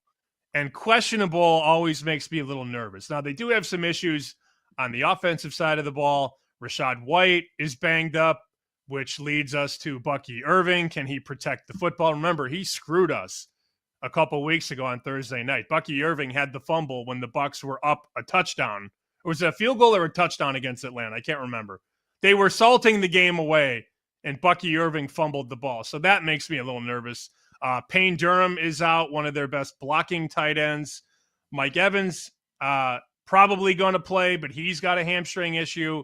the Bucks are still not healthy in terms of, like, you look at the Lions and how healthy the Lions are, and then the Bucks, it's not even close. It's night and day. One team is very healthy, the other one is not healthy. But if you're telling me Winfield, David, and Vea are all in on defense, yeah, it's a Bucks bet for me tonight. It is. It has to be. Yep, that's where I'm at. Jamel Dean is out, starting cornerback, but that's the only one that seems to be in question. Now, this report saying Vea is in. Hopefully that's accurate. Is he 100%? If it was truly a precautionary measure, yeah, I feel really good at 3.5. I don't think it's going to come down. I don't expect it. Do you? Because it's still Lamar. It's still one of an island game where the public's going to come in heavy on the Ravens. They remember what happened last week. Lamar with back-to-back 300-yard games. Even the news of Vea to the public, they know he's important, but I don't think they realize how important he is. I expect it to stay 3.5. How about you? I don't think it goes to 3. I'd be surprised. 3.5 feels like a pretty good closing number. One offshore shop, very sharp, -3.5, -106. Another one, -3.5, -113. So being tugged a little bit in both directions off the -110. We probably close 3.5. As for the other game, which we'll get to, I have no idea what's going to happen with that line. Chargers are holding steady as a 1.5 point favorite. Arizona, remember, was a slight favorite to a pick'em on the open. But this Bucs game is huge for them. And, we did see Baker Mayfield heading into the week atop the leaderboard for the most touchdowns in the NFL right now. 15 touchdowns coming into the week. Yes, sir. He has been as good as he's been in his career. And they are getting the ball out quick. He's got all kinds of weapons with Godwin and with Mike Evans, who I think is going to play today. And it was so funny because when Dave Canales left Tampa, he was the offensive coordinator last year. I don't know if they can do it again without Canales. You insert Liam Cohen, who used to work for McVay. This offense is better. The offense statistically is better. Baker is better. And Dave Canales is trying to keep the strings in line in Carolina right now, which is pretty funny. Dave Canales was the key to the Tampa offense. No, not really. It was Baker Mayfield and really good weapons and a pretty good offensive line. That's why they were good last year and efficient last year. I like Tampa. I mean, if you watch this show and listen to us on a regular basis, you know that I like Tampa. So this is not just me taking a blind home underdog. It's taking a team that I really have a lot of respect for in Tampa Bay. No doubt. You're talking about Baker. He has the second highest quarterback rating in the NFL right now. That's how good he's been. His offense is third best as far as success rate, sixth best EPA per play. His touchdown rate is third best. He's been phenomenal. I think people are still hesitant to give him full credit, but you've got to at this point. And something else that stands out, if you look at that Ravens defense, they are 27th in the NFL EPA per pass allowed. 27th. And then you have the Bucs. You just mentioned all the weapons they have on the outside. Multiple weapons. It's scary. And then I look at the Ravens when they've faced offenses that have multiple wide receivers that they can throw at you, that can light up the scoreboard, right? We certainly saw it in that Bengals game, week number 5, and they gave up 315 yards to wide receivers, 193 and 2 touchdowns to Chase, 83 yards, 2 touchdowns to Higgins. Week 3 against the Cowboys, they gave up 200 receiving yards. It was really split between a bunch of guys that came through in that game. So it's a similar situation here. I think Baker's going to end up having a good game, but I am on Tampa Bay plus 3.5. I was looking at Godwin too, man. I know you're a fan of Godwin. If you like him, it's pretty good money. Last I checked, it was plus 165 for a touchdown, 72.5 receiving yards for his betting prop there, if you're interested. I could be talked into Godwin. I just look at strength on weakness and strength on weakness. Tampa Bay, not good against the run. Baltimore's going to run. Baltimore, awful against the pass. Tampa's going to pass. I know that we don't want to routinely bet over bad numbers, but this total opened 47. It's now sitting 50. Even at 50, I would not bet under. I'm not saying I love the over at 50. Like, obviously, you go from a key number in 47 through 48 through 49. You can't possibly love 50 the way you loved 47, because if it does land 26-23, you're going to go under by a point and you're going to hate yourself. So you can't be betting the worst of the number. There were a couple games in college football where the favorite this week opened 8, closed 13, favorite wins by 14. And I saw some interactions on social. Oh, that was an easy bet. Okay, if you are consistently laying 13 when a game opened 8, you're not going to win long term. One result is simple. One result is so random. If you bet 100 games and you're betting 3 points off the opener on the total or 6 points off the spread, you're not going to win. You're just not, because the math is so against you.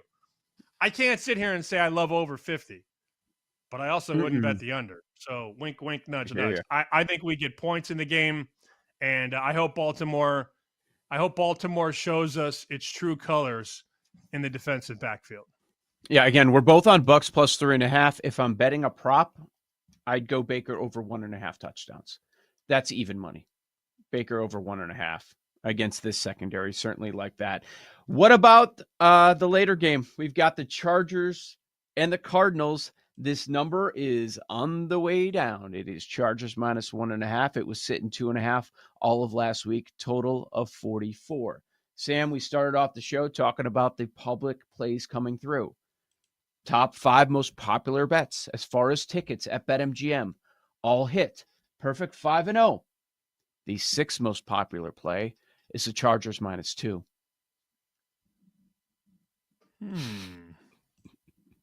So does that make you uninterested in that factoid? Does it make you want to go with it and say, well, the 6th one's going to hit too, or you go the other way? You're smart. You're smirking. I know. I feel like I'm being baited here. I know the answer. I respected the move. I bet some over 43 last Thursday or Friday.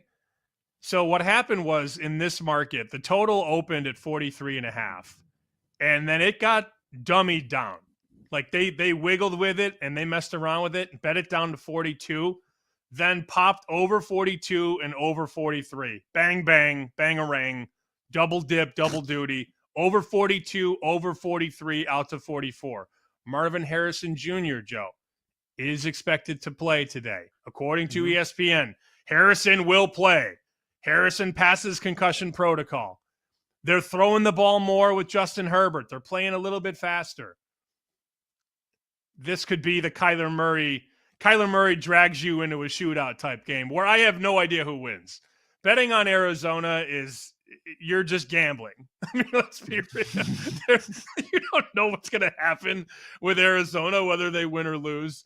If Kyler has his say, quick pace, lots of throws up and down the field, I respect the people that move that over 42 and over 43. That's all I'm going to say on that game. I wish they were at different times. I hate that they're at like 45-minute windows off, 8:15 kick for the first, 9 o'clock kick for the second. I hate that. Never going to win that fight. But I think we do get offense in LA and Arizona because the people that bet it know what they're doing. I have a teaser pending. Kansas City to Arizona plus 8.5. So obviously, you know which side I'll be rooting on. And then the more I look at this game, I'm like, maybe I should also just bet the Cardinals. That's my reaction. This Chargers injury report is not pretty. And you wanted info on Tampa Bay side, but I want info on this Chargers side right now. First, let's start with the offense. All offseason, it was about they have no receivers. They have no receivers. Quentin Johnston's actually been pretty good this year. He's doubtful to go tonight. Quentin Johnston. What about the rookie Lad McConkey? Well, he's questionable. So now their two best receivers that they do have still on the team could be missing this game. Joey Bosa doubtful. That tells me in NFL language, he's not playing in this game. Two starting corners. Leonard out. Fulton questionable. How about a third one? How about their nickel? Taylor is also questionable. What? So who's going to be in this Chargers secondary against Kyler at home? Maybe with Harrison playing. Yeah. Over. Yeah, I could certainly see that. Look, who's scoring for the Chargers though? They're just going to run the ball all day. I guess you could run on the Cardinals a little bit. All right, case of the Mondays. We have a case. We'll tell you why on the other side. Joe O, Sammy P, Jason La Canfora, top of the hour here on the BetQL Network.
I gotta get out of here. I think I'm gonna lose it.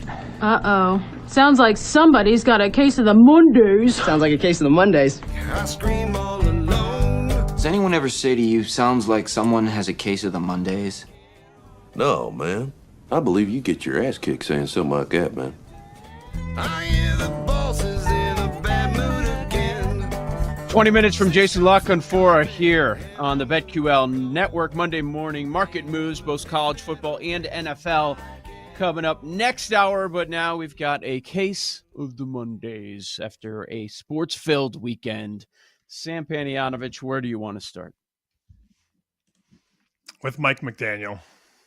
Okay. I don't understand, for as smart as he is perceived to be and as intelligent and all of the hype around Mike McDaniel, he's one of these faces for the new offensive NFL, for innovation, for creativity, for getting the ball to your best players. And he decided at two pivotal points of the game yesterday, with a 10-3 lead and then down 13-10. He decided, you know what, Joe? I've got Tyreek Hill and Jalen Waddle, and Devin Achane is running for 5 yards a carry. I'm going to give the ball to my fullback not once, but twice. I am so smart. I am smarter than you. I have speed and skill and talent, and I'm going to hand it to my slow fullback. And the first time he did that with a 10-3 lead, Alec Ingold in deep Colts territory, deep in territory, fumbles the football, trying to get that extra yard or two. So he fumbles. And the Colts come down the field and tie it 10-10. Maybe I'm holding Dolphins +3. Maybe I am. So then they're down 3. The Colts have a 13-10 lead. It is 3rd and 1 from about the 36-yard line. Final 6 minutes of the game. You need 1 yard. 1 yard! You got Tyreek Hill, Jalen Waddle, Achane again running for 5 yards per carry. Achane's not even on the field for this 3rd and 1 play. I was so annoyed. What does Mike McDaniel do? What does he do? He looks at his stupid chart and goes, let's do fullback wham. Let's hand it to the fullback again, who basically muffed the handoff, falls forward for a half yard, doesn't get it. You're down 3. It's 4th and 1. Not even 1. It's a short one. What does Mike McDaniel, the offensive guru, do? I'm going to kick a field goal. I'm not going to go for the yard with all my talent. I'm going to kick a field goal. They miss the field goal, lose the game. Yeah, what was he trying to prove not using his best players? Was I being punked? You needed a yard with all of that talent, and you decide to go fullback again with the plan to not go for it. That was your best play, and you knew you were going to kick the field goal, and you gave the ball to Alec Ingold, it's inexcusable how Miami lost that game. Turnovers happen. Part of the game. Interceptions, fumbles, that happens. Being a moron is not excusable. And to hand the ball off on 3rd and 1 with no plan to go for it on 4th down, to hand it to the fullback and then kick a 54-yard field goal when you needed a yard is just coward. It's coward football for a coward team and a coward organization. 4 games now without Tua, they went 1-3. Every game was winnable when you look at the opponent. It was Seattle, Tennessee, New England, and yesterday Indianapolis. You've got to go minimum 2-2. Honestly, if you're such a genius and you have all those weapons, you should have gone 3-1. And we all get stuff wrong, stuff right, stuff wrong when we're previewing a full NFL card. That's what I kept going back to. Yes, I understand the argument. He had the bye week, and that's the biggest indictment of what happened yesterday with the Miami Dolphins, that he had all this time to prepare, and his idea was, let's go fullback, and it was Jonnu Smith the whole day. It worked with him, but really this was the plan with the bye. They're thinking maybe one more game without Tua. By the way, eligible to practice on Wednesday. At the time, we all questioned if this guy's going to play football again.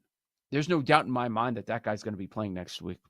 No doubt in my mind, that desperate organization. Now you have a coach that is going to make decisions based on his future because he put this team in this hole of 2-4. Now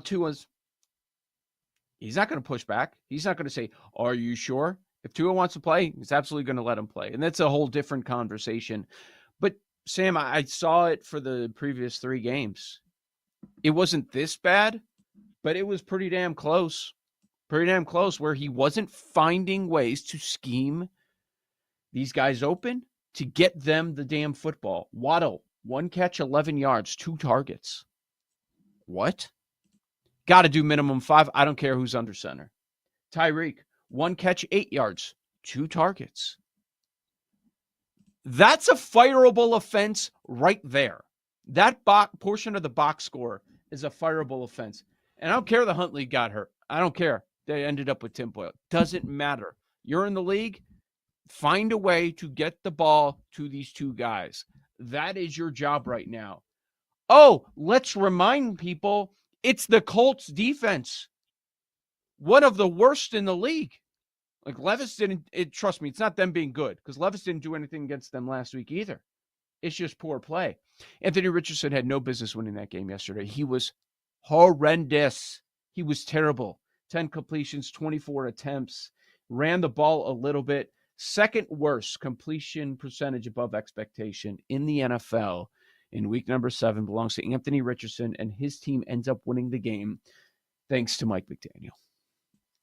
Brutal, man. Yep. Mm-hmm. Very So good now, stuff. Very Arizona. good stuff. I wanted to read this. Yeah, so real quick, you already gave some of the stats. Tyreek Hill didn't catch a pass till the 4th quarter, by the way. Fourth quarter. Tyreek Hill and Jalen Waddle combined versus Indianapolis. 4 targets, 2 catches, 1 carry, 24 total yards.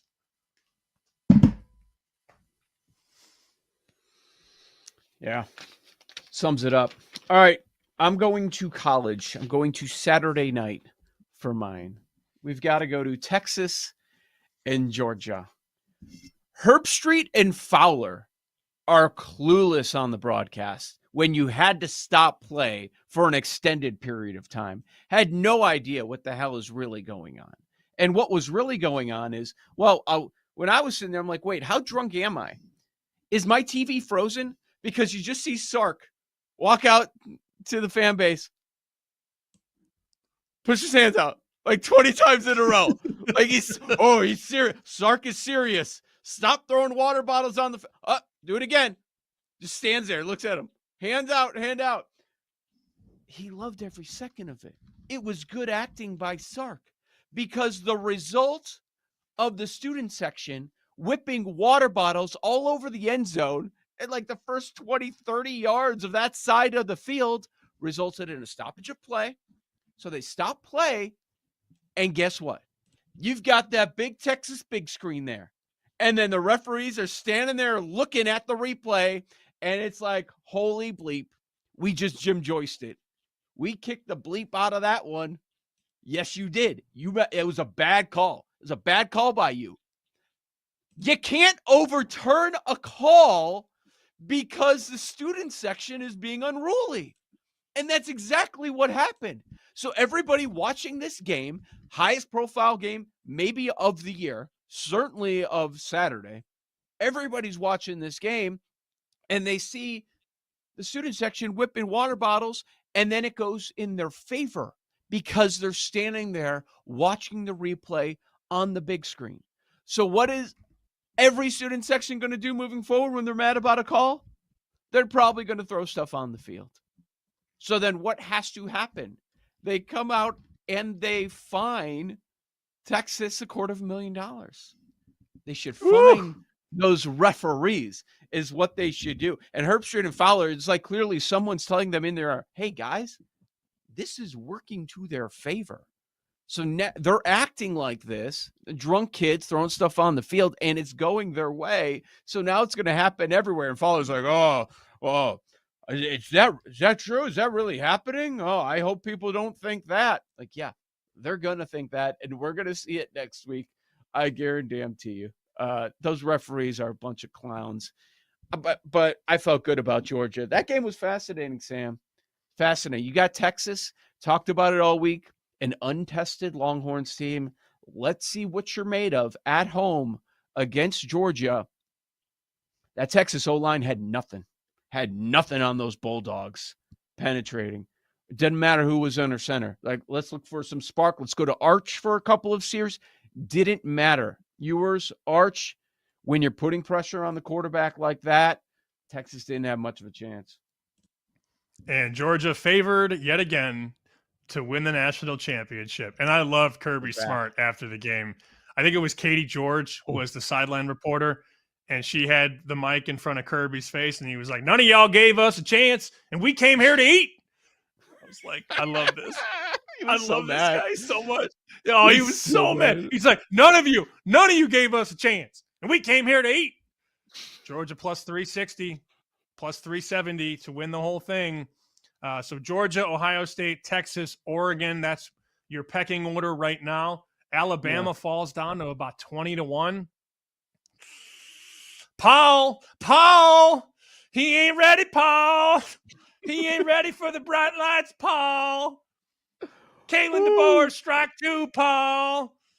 You know what's going to happen. And we don't have a lot of time for this. If you think Patrick Mahomes is the MVP of the NFL, people are telling me that I don't watch the games.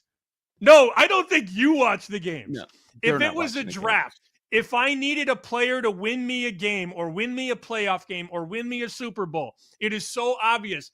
The first pick off the board is Patrick Mahomes. Oh. But through the first 7 weeks of this season, he is not even close to being the most valuable player. 8 interceptions. He would tell you he's not even close to being the most valuable player. It's obvious what's happening. It's obvious what's happening right now, but people watch just the look at games, it. Joe. They're undefeated. Oh, it's got to be Patrick Mahomes. No. The defense, that picked up Brock Purdy 3 times yesterday, that has something to do with it. JLC is next. We keep the NFL action rolling here on BetQL Daily.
BetQL Daily with Joe Ostrowski and Sam Panayotovich. Presented by BetMGM, the sportsbook born in Vegas. Allen looking for Cooper. Touchdown! His first catch as a Bill goes for 6, and Buffalo pulls ahead. Mari Cooper, anytime touchdown, cashes at plus 200 yesterday. Here's first game with the Buffalo Bills. Welcome back. This is BetQL Daily. Joe O, Sammy P with you on this Monday and every Monday at this time. Jason Lockenfora, Odyssey NFL Insider, joins us. Jason has BetMGM Game Day Sunday mornings here on the BetQL Network with myself and Kate Constable, 8 to 11 a.m. Eastern. And Jason, let's start with the game that had all the hype around it. KC, San Francisco. What do you know? Mahomes wins straight up. Mahomes covers as an underdog. We've seen this story before. Now Kyle Shanahan 0-5 against Andy Reid. Is it as simple as ton of San Francisco injuries on both sides of the ball, and now we add Ayuk to that list and what was going on with Debo yesterday, or is there more to that result? Well, I mean, that doesn't help, but like, did Pacheco play for the Chiefs? And the Chiefs have some O-line issues. And did Rice play for the Chiefs? And did Kelsey do a whole hell of a lot? I mean, for me, it was just a dead under game more than anything else. And it did get a little closer than I would like to some of the numbers, but we still cashed. I didn't back the Chiefs heavily, but I certainly sure as hell wasn't backing Kyle Shanahan and the 49ers in that spot. It's going to be an interesting stretch for them here as they are beat up, and how much do they put on Brock Purdy's plate? And Brock Purdy does a lot of things really well, but Brock Purdy certainly had some decisions in that game he would want back, and probably more decisions period this year than in the previous couple years that he would want back. And I think their red zone issues are really kind of manifesting themselves on that quarterback a little bit. You saw the frustration come out in Trent Williams. It's not a very smooth operation right now, for the 49ers. Now, I do think, like, I've already jumped on them at 5.5 for next week against Dallas. I don't care that Dallas is coming off a bye. Like, I think Kyle Shanahan can run the ball 40 times on Dallas like he did a year ago, and it doesn't really matter who the back is. As long as Trent Williams isn't suspended for this game, they're going to move the ball on the ground. I think they'll control the clock. I think they'll put Purdy in third downs and distances where he can win, and I think they can win that game by at least 6 points. But I never thought this was going to be last year for San Francisco. I faded them. I didn't think they'd win the division. Now, shame on me. I thought the Rams might. Defensively as well, like it's kind of feast or famine with them up front. So, I don't think they're representing the NFC this year in the Super Bowl. I never did. And, I know they just beat the crap out of Seattle, but you look at Seattle's schedule, you look at San Francisco's schedule, it could end up being an interesting race. Would you rather buy Philadelphia Super Bowl stock or Cincinnati Super Bowl stock at this point in time? It's an interesting game. I've already done a lot of work on it. Like, I kind of like the Eagles in this spot. I think I'm probably going to jump on some points here early in the week with the Eagles. You don't have Andy Reid and Patrick Mahomes in the NFC, right? So that I guess immediately makes me kind of look at the Eagles. I don't think either of these teams are going to do it. I don't understand what's going on with the Bengals offense now. Like, I know the Browns are okay defensively. They're not what they were a year ago. I know the Giants have a legitimate pass rush, but man, there's a lot of other issues there. And everybody else has run the ball on them pretty well. Cincinnati's offense now all of a sudden is a problem. Joe Burrow's lost 4 straight home games. I can't quite figure them out. Like, righted some of the schematic issues where they were giving up chunk yards and falling apart, but like they're still terrible on third down and they're still terrible in the red zone. I kind of think the Eagles, like I'm kind of starting to buy the defense a little bit, and maybe some things are taking hold under Fangio. But I also look at who they played and say I can't go crazy yet. You know what I mean? Like I can't fully buy it. But I do think the Eagles, when they set their mind to it, and especially if they get a little healthier on the O-line in the next few weeks, can probably road grade some people and can probably play a little bit of bully ball and a little bit of keep away. And I just don't think the Bengals can. So I guess I'd buy stock in. I don't really want to buy stock in either, but short and long term, I'd probably lean Eagles. That game had some uncomfortable moments, and you had the fan base cheering when Watson goes down to the injury, and then you had a couple of his teammates that people know, Garrett, Winston, backing him really hard to where it's like, guys, this is maybe you're going a little bit too hard right now. Yeah. At the fan base, but it was the fan base that cheered him when they made the trade and they gave him the world as far as all the money, and with that you get a lot of power. Cleveland was it's like, how do you talk about this without saying it? I mean, it may have been a good thing that ends up happening for that organization, but my question is, now what? Well, I think they sell off at the deadline. I mean, they've got to be realistic here. I mean, you're talking about a guy who's been beat up a lot the last few years, who a lot of evaluators in this league who are way smarter football people than me don't really think he's up for this, don't think he ever wanted to be in Cleveland, and don't think he'll be dying to get back on that football field. And that was before they booed his injury. So they're going to be a bad football team. That the owner spent a lot of money the last couple of years. He's got nothing really to show for it.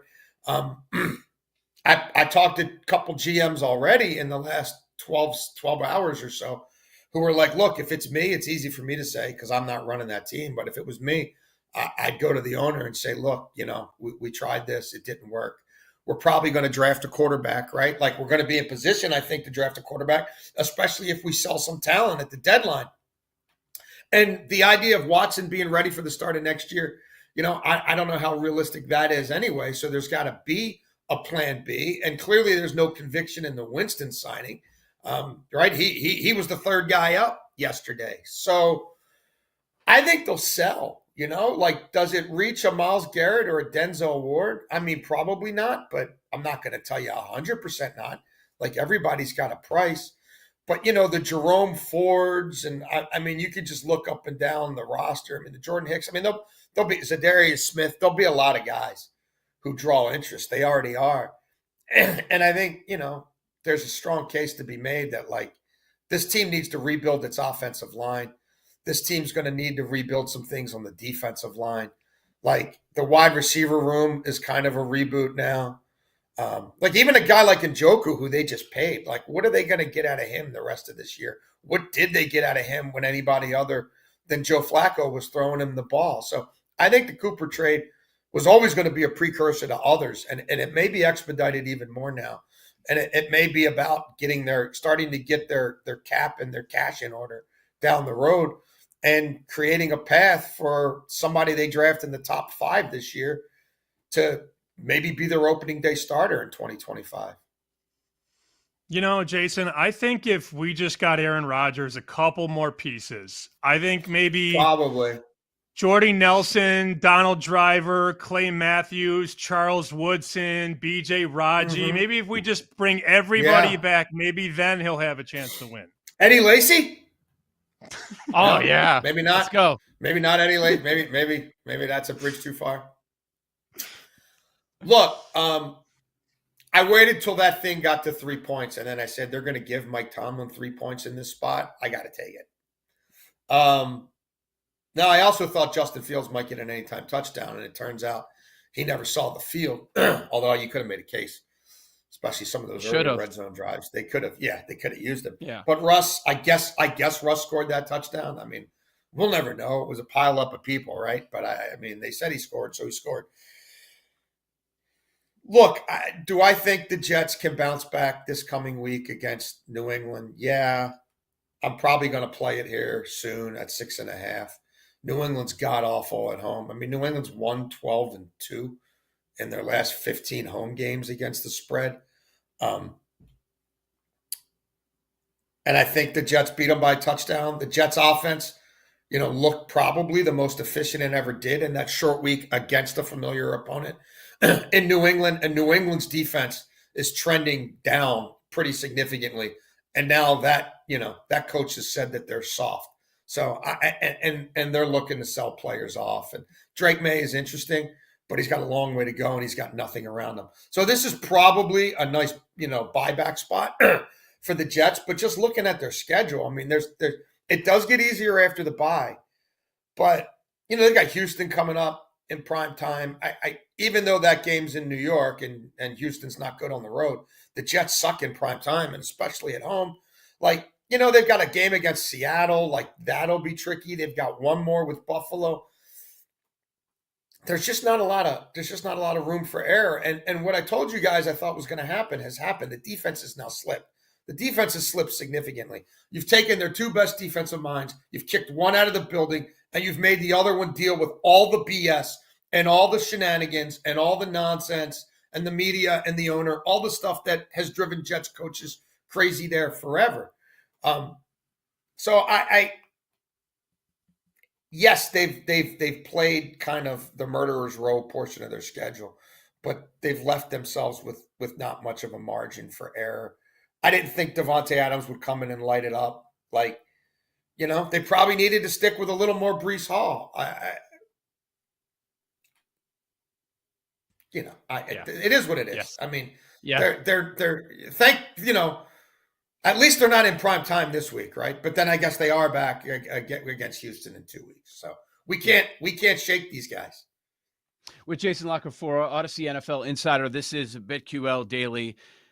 What about Jaden Daniels? His mom tweets yesterday, he's fine. There was a report this morning. There's x-rays negative. This was supposed to be the big Jaden Daniels, Caleb Williams game coming up this week. Have you heard anything about Daniels early on?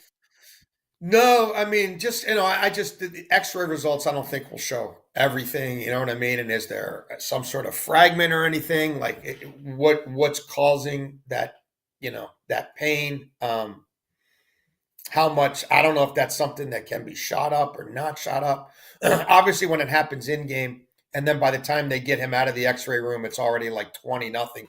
And then it's very quickly 27-0. Like, you're not going to do anything that day. I don't know. Other than they're obviously going to play the long game there with that young man. So that's just a game I would lay off for now. We're going to have to learn a lot more through the week about what Jaden Daniels is and isn't able to do. Marcus Mariota came in against, the worst team in football and certainly looked against that Bears Eberflus defense is going to be a totally different scenario. And I don't have a whole lot of faith in Marcus Mariota, especially if it's a close game. Like having to start that game, it's a little different when you come in and the other guys already led a scoring drive. So it might be a fortuitous time for Chicago coming off that bye.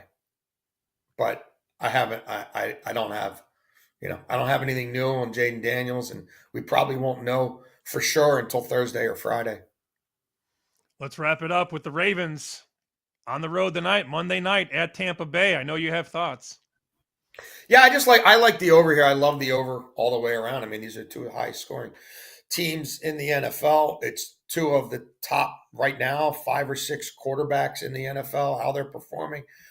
It's two defenses that have certainly been vulnerable in many of the very specific areas where these teams can hemorrhage you. Like that Tampa Bay defense is god awful against scrambling quarterbacks. Their EPAs are brutal. I mean, who does it better than Lamar? Like Baker Mayfield kills the blitz. When Baltimore blitzes, it's one of the bottom 5 defenses in the NFL. Baker Mayfield kills the slot. Baltimore can't defend the slot. Arthur Millette, maybe he comes back and plays, and he is their best nickel guy, but he hasn't played football in a long time. What does that look like? So I just think there's points there, and I love the Chargers. I think the Chargers can road grade Arizona. And right now, the last 3 weeks, games played in the United States, road dogs are 15-1. I'm sorry, road favorites. Road favorites. Road favorites are 15-1 against the spread since week 5. The only loss was the Jets last night. So I think the Harbaugh Chargers, and Harbaugh covered on the road like a madman when he was in San Francisco. With their run game, I'm playing them on a lot of alternate spreads. I'll put it that way. I think they win that game by a touchdown or more. Appreciate it, Jason. Jason Lockenfora every Monday morning here on BetQL Daily. Here are Sunday mornings on BetMGM Game Day right here on the network. Up next, Monday morning market moves. We do college football, then the NFL next here on the BetQL Network. You're listening to BetQL Daily with Joe Ostrowski and Sam Paniotovich, presented by BetMGM, the sportsbook born in Vegas.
The markets are open. People always ask, well, why should I bet on Monday? Because you have the perfect number in front of you. And the numbers are moving. We've seen this total go from 47. You're dealing with numbers all day long. To 49, 49 and a half. Bang, bang, bang. Now you're getting a field goal in a game that was sit and pick 'em for so long. Let's dive into some Monday morning market moves. It's his first day on Wall Street. Give him time. On BetQL Daily, presented by BetMGM. I love that open. BetQL Daily, Joe O, Sammy P here. We'll do college football here. NFL coming up in 20 minutes. Monday morning market moves. Also take a look, how can you not, at what happened over the weekend in college football. We chatted a little bit about Georgia, Texas in that one. But, man, we've got to mention Illinois. Those red Grange uniforms are awesome, wasn't it? Were those helmets really cool, the way they were able to pull that off? It was a really cool beginning of the broadcast, too. I don't know if you saw Nestler brings it in. I think it was Nestler, and I can't remember his partner. Is it Blackledge? So they bring the game in, and it's in the grainy black and white. So they're sitting in the booth holding the microphones, and it looks like an old school television broadcast. And then they go down to Jenny Dell on the sideline, black and white, no color. She's holding a really old school microphone, wearing like this hat from 1935 or whatever. And then as they're getting through the game and breaking down the matchups to watch, Ness says something like, all right, let's go from 1924 to 2024. And the black and white all of a sudden comes full color. It was really cool. They did a good job with the broadcast. And believe it or not, we did not buy this hype because we both talked about betting Illinois on Friday. Sharon Moore came out last week, Thursday and Friday, and said, we're really excited for Jack Tuttle. That's the third quarterback they've been excited for in 8 weeks, Joe. Was anybody buying that they were excited for Jack Tuttle? Give me a break. You were going to lay 4 points, 4.5 points with Sharon Moore on the road, and that number kept going. It got to 5.5, 6, and Michigan was never the right side in the game. Ever. They were never the right side. As frustrating as a few of the results in the NFL were, which we've been talking about much of this show, did well with college. Those college dogs. We were taking Georgia when that was 4.5, 5. It went back to the 3.5, and they went outright. We were, like you mentioned, there was supposedly sharp money. Michigan, I didn't get it. More in a conference game, favored on the road. No, thank you. We'll take Illinois. We won't overreact to that second half against Purdue in that game. So some of the results went our way in college, so that was pretty good. Man, Indiana, 7-0 now, man. That number was less than a touchdown. That was one of those, boy, just lay it with them right now, going up against Nebraska. You made a good call for the Friday night game to the point where you were getting pissed off. Like, let's just stop it. Let's stop with giving Purdue all this credit. The Oregon 2s, the Oregon 3s are going to smack around the Boilermakers, and Purdue did not scratch on the scoreboard. It should have been worse, honestly. And I'm glad you brought Purdue, Oregon up. I wasn't even going to go there because it was such a bad game to watch. Yeah. I don't know what planet Tim Brando is living on these days. He comes into the broadcast, and you know how it is. I mean, we watch a lot of these games. You and I have watched thousands of football games. He's trying to sell us Purdue, Oregon.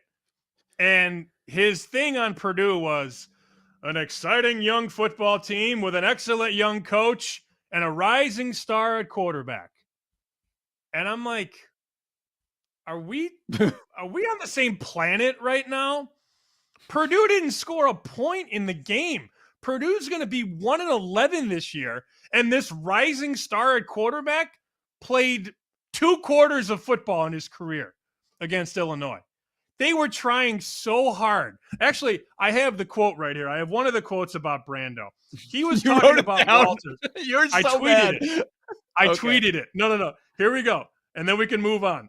So Brando's on the call, and it was Devin Gardner was his color analyst, the former Michigan quarterback. And they were talking about Ryan Walters, who's not going to make it out of this season. If he does, he's going to get fired at the end of the year because they're awful. He basically was talking about how Walters is such this offensive guy. And he says Walters, when he was a kid, was babysat by Eric Bieniemy. So you know that offense is in his DNA. What? His DNA? What? He said What? DNA? What? When Walters was growing up in Colorado, you know who his babysitter was? Eric Bieniemy. So you could say offense is in his DNA. No, you can't. Actually, Can't say that. I don't know. I don't know what was going on there. Anyways, Indiana, you brought them up. I'm glad you did because they are a 6.5-point favorite against Washington. The problem, though, is that their quarterback, Curtis Rourke, is not going to play in this game. That has not stopped people from betting Indiana, which opened -5 yesterday in Vegas. Indiana -5. Without Rourke, it got bet right away to 7. Not even to 6, to 7. So the first limit bet came in, Indiana -5, they moved to 7. Then we came to 6, then back to 7, then back to 5. It's basically sitting 6.5 right now everywhere. So that's sort of a settle point for the market, at least early on a Monday. The way they run the ball, the way they're coached, the defense they're playing. I know Rourke is out, and that sucks because I was trying to make a case for Curtis Rourke to win the Heisman, and that's not going to happen if he's going to miss extended time. But that is a team. That is a complete football team right now. And if you're just betting against Indiana because it's Indiana, you're probably down a lot of money this year betting those games. They are just rolling teams. 31-7, 77-3, 52-14, 42-28, 41-24, 56-7 against Nebraska. They are destroying teams. And people are still betting Indiana without their star quarterback. Do you remember when Miami, Florida State was a big event? We've got Miami, Florida State this week, and it's the U, favored by 21 points. Florida State lost to Duke this time. They are 1-6 on the season. Florida State, that was a Friday night game. I want to get your thought on Miami because you're a big Canes guy. They win and they cover again on the road. It was an early game against Louisville. I know you saw it. With 5 minutes, people are going to say they got lucky again. And I think you could make that case. It was a matter of inches. Cam Ward, he's going back for the pass. I think they got the call right. But on the field, they call fumble, rumble to the end zone, which I think would have tied it 44, 45, whatever at that point. But man, on the road, I was shocked that they ended up overturning it. His arm is moving forward like an inch or two, so they end up saying it's not a fumble. It was an incomplete pass on Cam Ward. Miami benefits once again. They win and they cover, but that was another sweaty one for the Canes. I laid 4.5. I felt really good. Miami's up 14. It's the third quarter. They just put together a really, really good drive. It was 80 yards, 6 minutes. They just grinded Louisville down to go up 14. And then in the matter of 5 minutes, Louisville took the ensuing kickoff to the house, and Miami fumbled on like the second play of the next drive. Louisville scores to tie the game. This team's going to kill me. This team's going to kill me. I know. I just need him to go to the playoff. I got him plus 250 to go to the playoff. And I did see this morning Miami minus 300 to make the playoff and Clemson minus 200 to make the playoff. So you might get them both in. That would be an awesome ACC championship game. And the longer in the tooth we get this season, it's starting to get more and more popular. Oh, I'm going to bet Clemson against Miami. Oh, Clemson's beating Miami. We'll see. We'll see. All I will say on Miami is this. It's fun to lay under a touchdown with Miami. It is not fun to lay 21 with Miami. That feels like the unbettable game. It feels like you're not taking the unbettable game. Right? I'm not betting that game. Okay. If it was a Friday night game, I would take Florida State money line. But it's not. It's a Saturday game. Miami is a big favorite. Can't get there. ACC, Clemson plus 125, Miami plus 145. At this moment, which is a better team? Miami's got more talent. Miami just does Miami things. Miami constantly slips on the banana peel. Cam Ward is putting up one of the best seasons we've seen. I mean, you look at what Jaden Daniels did last year, the advanced metrics are even higher for Cam Ward. And Tailgate Tent, who's a very popular creator in the space, he was chronicling this, I think, Saturday or Sunday, that Cam Ward, his advanced stats are higher than the last 7 Heisman winners. Wow. Cam Ward is also very erratic. Cam Ward also made a horrible throw against Virginia Tech and a horrible throw against Cal to keep those teams in the game. But look, they keep winning. They're undefeated. I have Miami power rated a smidge higher than Clemson, but Clemson's offense has really found its groove. And we look back at that result week 1 when they lost 34-3 to Georgia, a much different team at this point in time. For sure.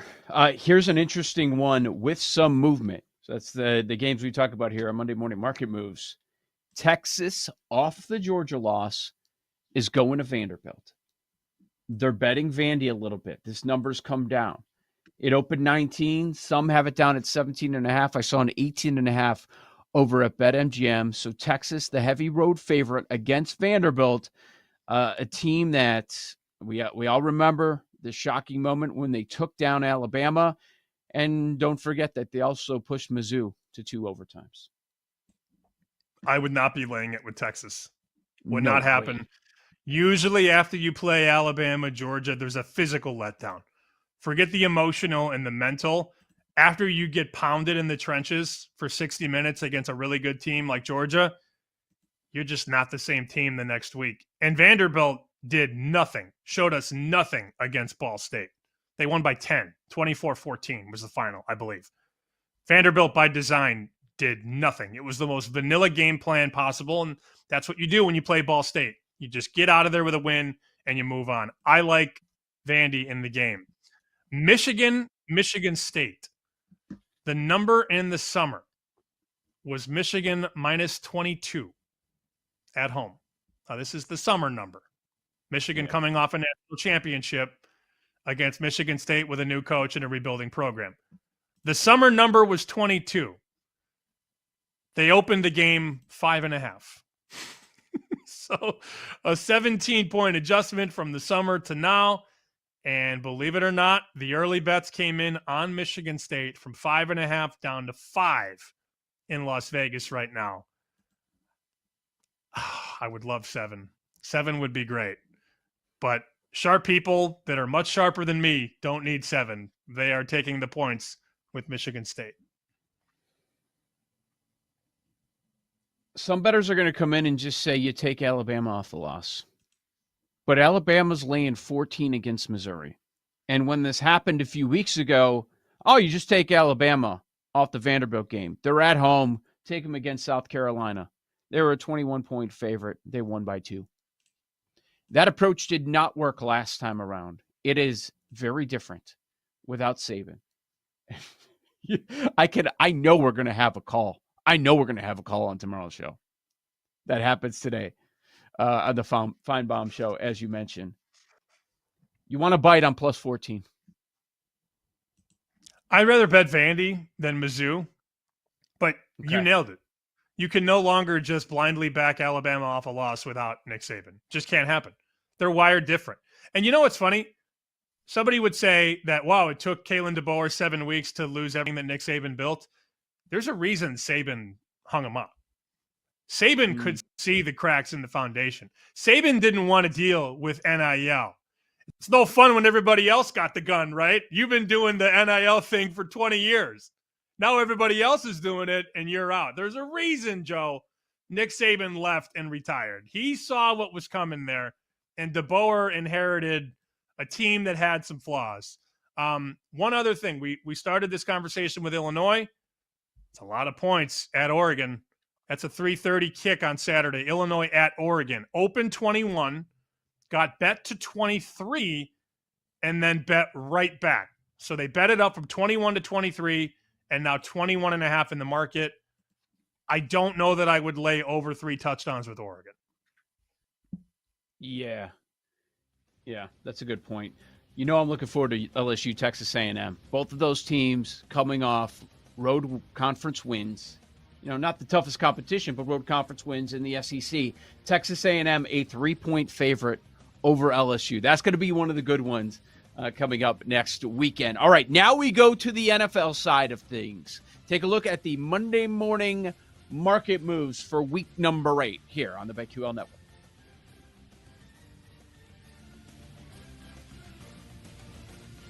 You're listening to BetQL Daily with Joe Ostrowski and Sam Paniotovich, presented by BetMGM, the sportsbook born in Vegas.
to BetQL Daily with Joe Ostrowski and Sam Paniotovich. Presented by BetMGM, the sportsbook born in Vegas.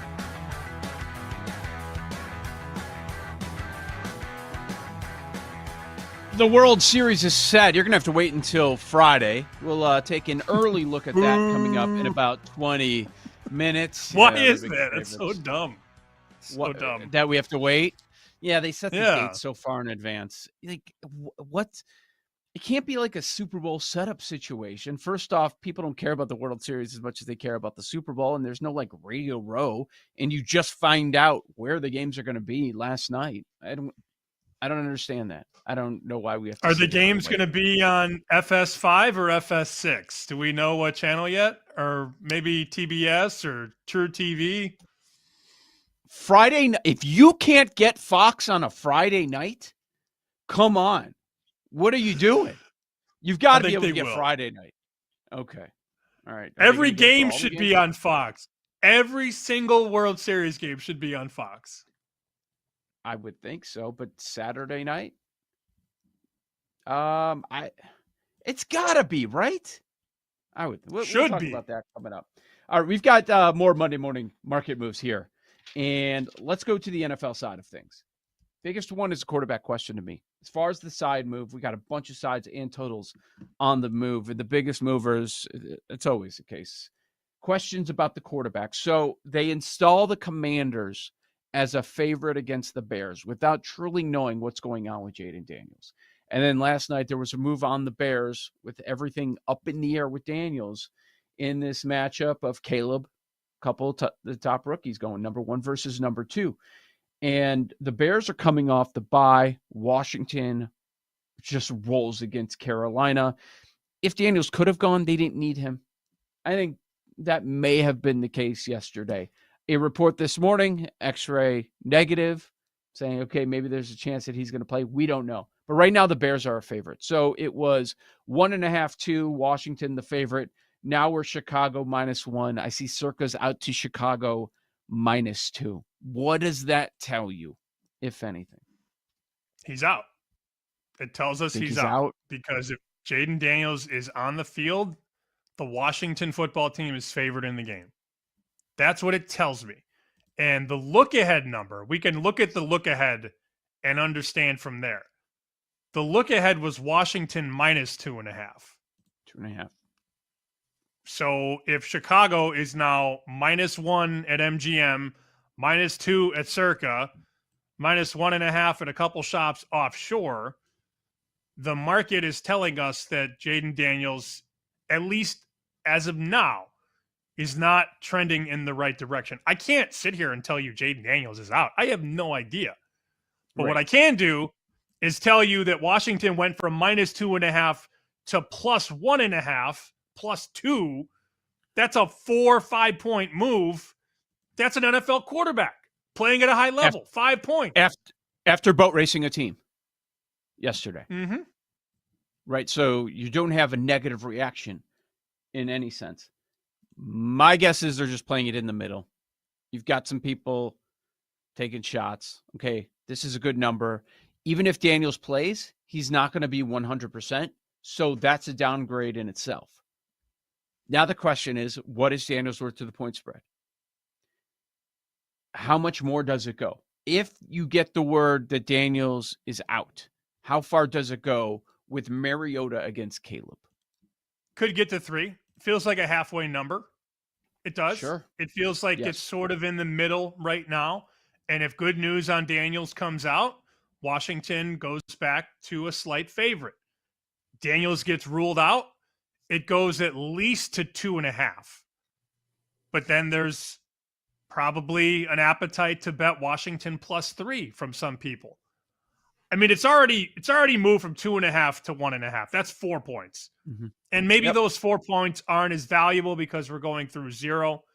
As you know, going from 3 to 7 is a lot stronger than going from 1.5 to 2.5 through 0. It's not an equal move. It's easy to get through 0. It's not easy to go from 7 to 11 or 3 to 7 because you're crossing through key numbers. Total coming down as well, which makes sense. I wouldn't expect fireworks with Marcus Mariota. And it's funny, I've been having this MVP conversation on X for the last 24 hours, and there have been a lot of really dumb responses, but the one response that just sent me, it made me laugh so hard. There were two guys that were arguing against each other. One of them said Mahomes is the MVP no matter what, you're all idiots. The other guy said Jaden Daniels should be the MVP. And then somebody jumped in and said, Mariota, they won without him this week. Mariota lit up Carolina. Daniels is in the MVP. And I'm like, oh my God, this is the best app. This is the best app on planet Earth. It's just the best. Yeah. Oh, I know. I read them all. I'm reading everything. Jaden Daniels is not the MVP because Marcus Mariota carved up Carolina. That was actually a thought that a human being had on X. Maybe there's a lot of bots out there. I don't know. You never know anymore. No, it was a human. It's a human. Mariota against that Bears defense, though. Think about that. Mariota against that Bears defense. That is the point to make. I am much more interested in the movement on the total than I am with the side. Mm-hmm. It's easy to move a game from -2 to +1. That's easy to do. It takes a couple of bets and then you move it. But the total opened 48 and is now 46 at several shops. There's a 45 in the market. Joe, these lines opened up less than 24 hours ago, and the total's already come down 2 to 3 points. That's telling that there's a belief that Daniels will not play. Let's go to another move that did go through a key number, and we're still waiting on the result of Week 7. I'm talking about this Chargers game. The look ahead goes -6 to now the Chargers are a 7.5-point favorite against the Saints because of what's happening with the quarterback. And God, they were awful. They were awful on Thursday. But the Chargers are laying 7.5 against New Orleans. Oh, God. It's a quarterback. It's receivers. They didn't have anybody on Thursday against Denver. That's why Denver came to their house and just whooped them. I go back to week 3. Week 3, there were conversations about, is New Orleans the real deal? New Orleans. They beat, I think, Carolina and Dallas. Do I have that right? 2 blowouts. I didn't remember. One was definitely Carolina. Well, it was definitely Dallas in week 2 because I was in Houston getting ready to go to Bears, Texas. So they beat Carolina 47-10, beat the Cowboys 44-19. Holy. And there were narratives about New Orleans being the cream of the NFC South and that defense being the real deal, and Clint Kubiak is the next Sean McVay, and they have lost 5 straight games. Now, 2 of the losses were tight. 15-12 to Philly, 26-24 to Atlanta. But then you lose by 13 at Kansas City on a Monday night. Yeah, that was a Monday night game. 51-27 to Tampa, 33-10 to Bo Nix and the Broncos. And honestly, it probably doesn't get any better. They are just a mangled and battered football team right now. And I just watched, as you were talking, Circa just moved to 8.5.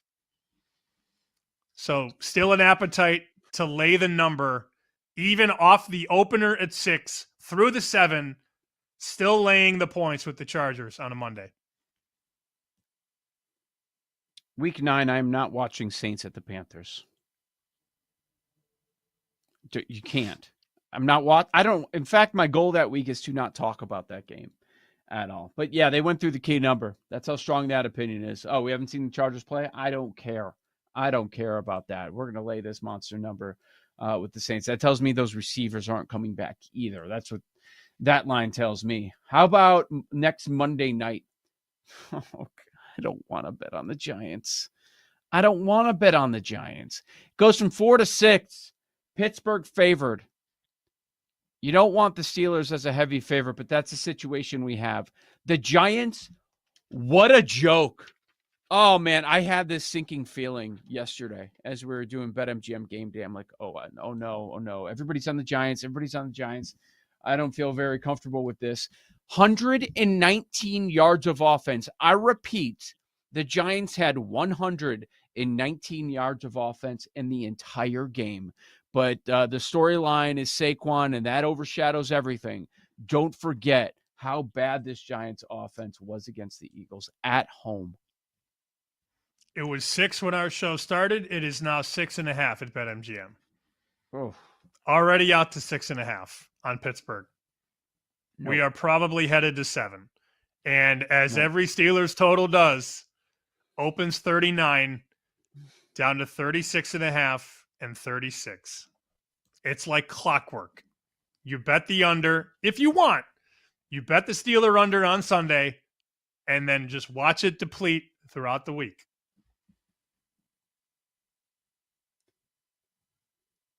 I can't take Pittsburgh. Can you?